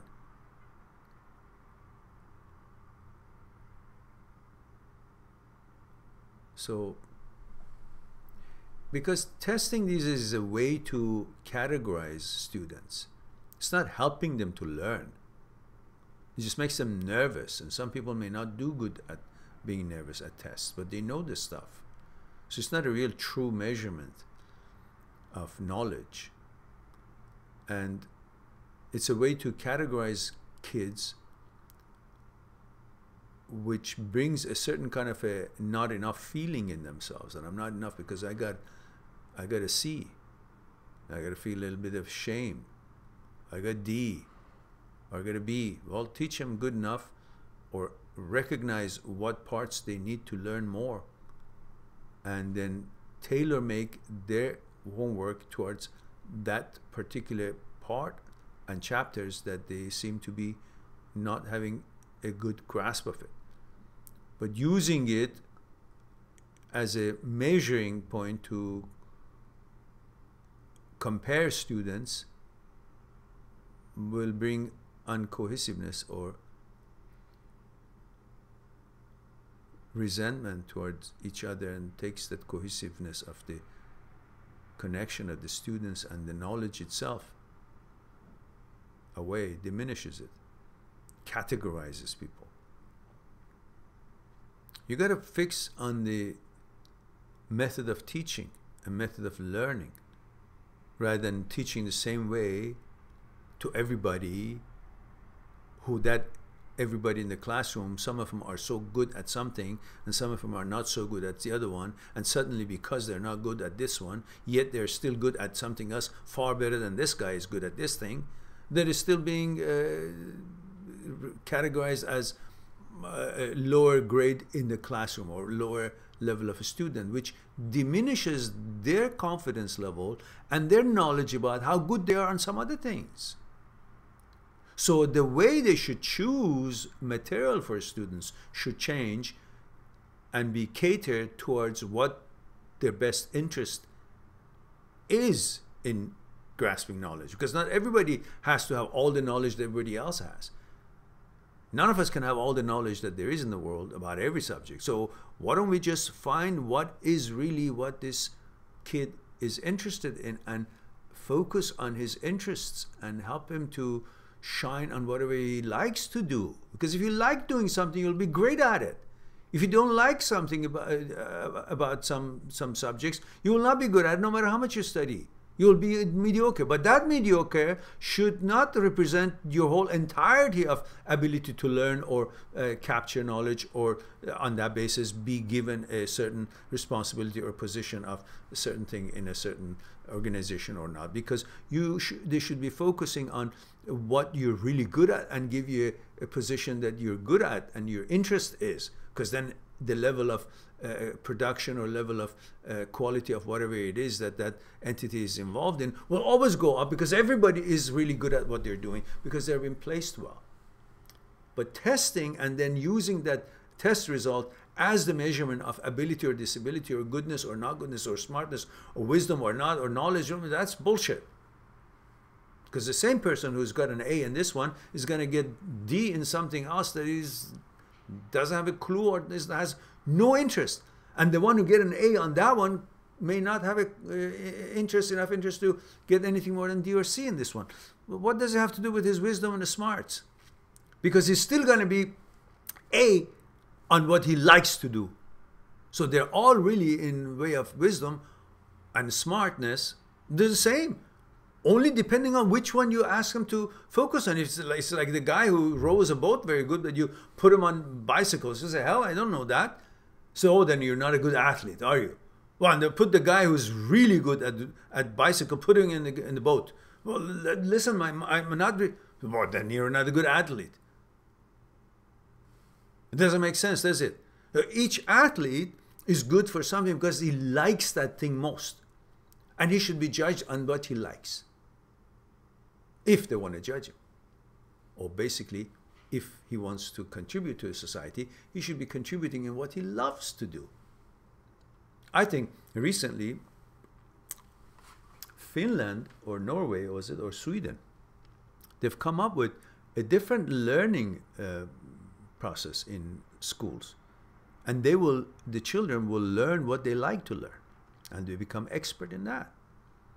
So test is a way to discourage students from education instead of helping them to learn things. They've made it like, if you want to be this, you gotta have all these other things that you don't bloody like, but you gotta get them good grades before you can go and end up doing what you like to do. It's bullshit. Enough of that in academic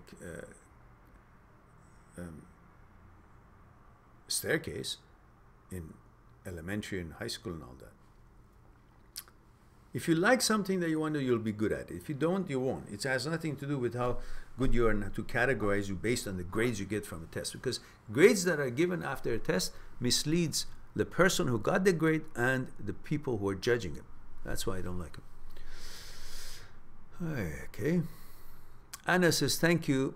I couldn't write all the information here because YouTube seems to have a limit of characters of comments in live streams. Yeah, that's all right. No problem. But just continue, write a bunch of them together, then I'll get all of it before I get to the question. And last question. We're almost there. Nasro says, my dear Mehran, I heard you loud and clear. I'm actually doing as you advised to me, but sometimes we're human and think how this person comes this way all of a sudden. Yes, I know, of course, that's all right. Well, I'm glad that you're doing what it brings you the best results for you and your confidence level and your worth and value and respect for yourself. That's wonderful. Now, guys, it looks like that we hit it off again. We got away with 3 hours and 23 minutes and 53, 54, 55, 50 seconds and continuing. I thank you very much for giving me time to share these points with you. I hope you guys did click on the like button, thumbs up button, so it'll help us to, somehow. And make comments as you watch the videos. Keep watching the videos, enjoy them. Don't forget to refer to friends and promote the channel the way you can. I would really appreciate it. And I love you all, and thank you very much for your time. I look forward to talk to you again. And in the meantime, be good to yourself, to the others, and I'll talk to you soon. Bye for now.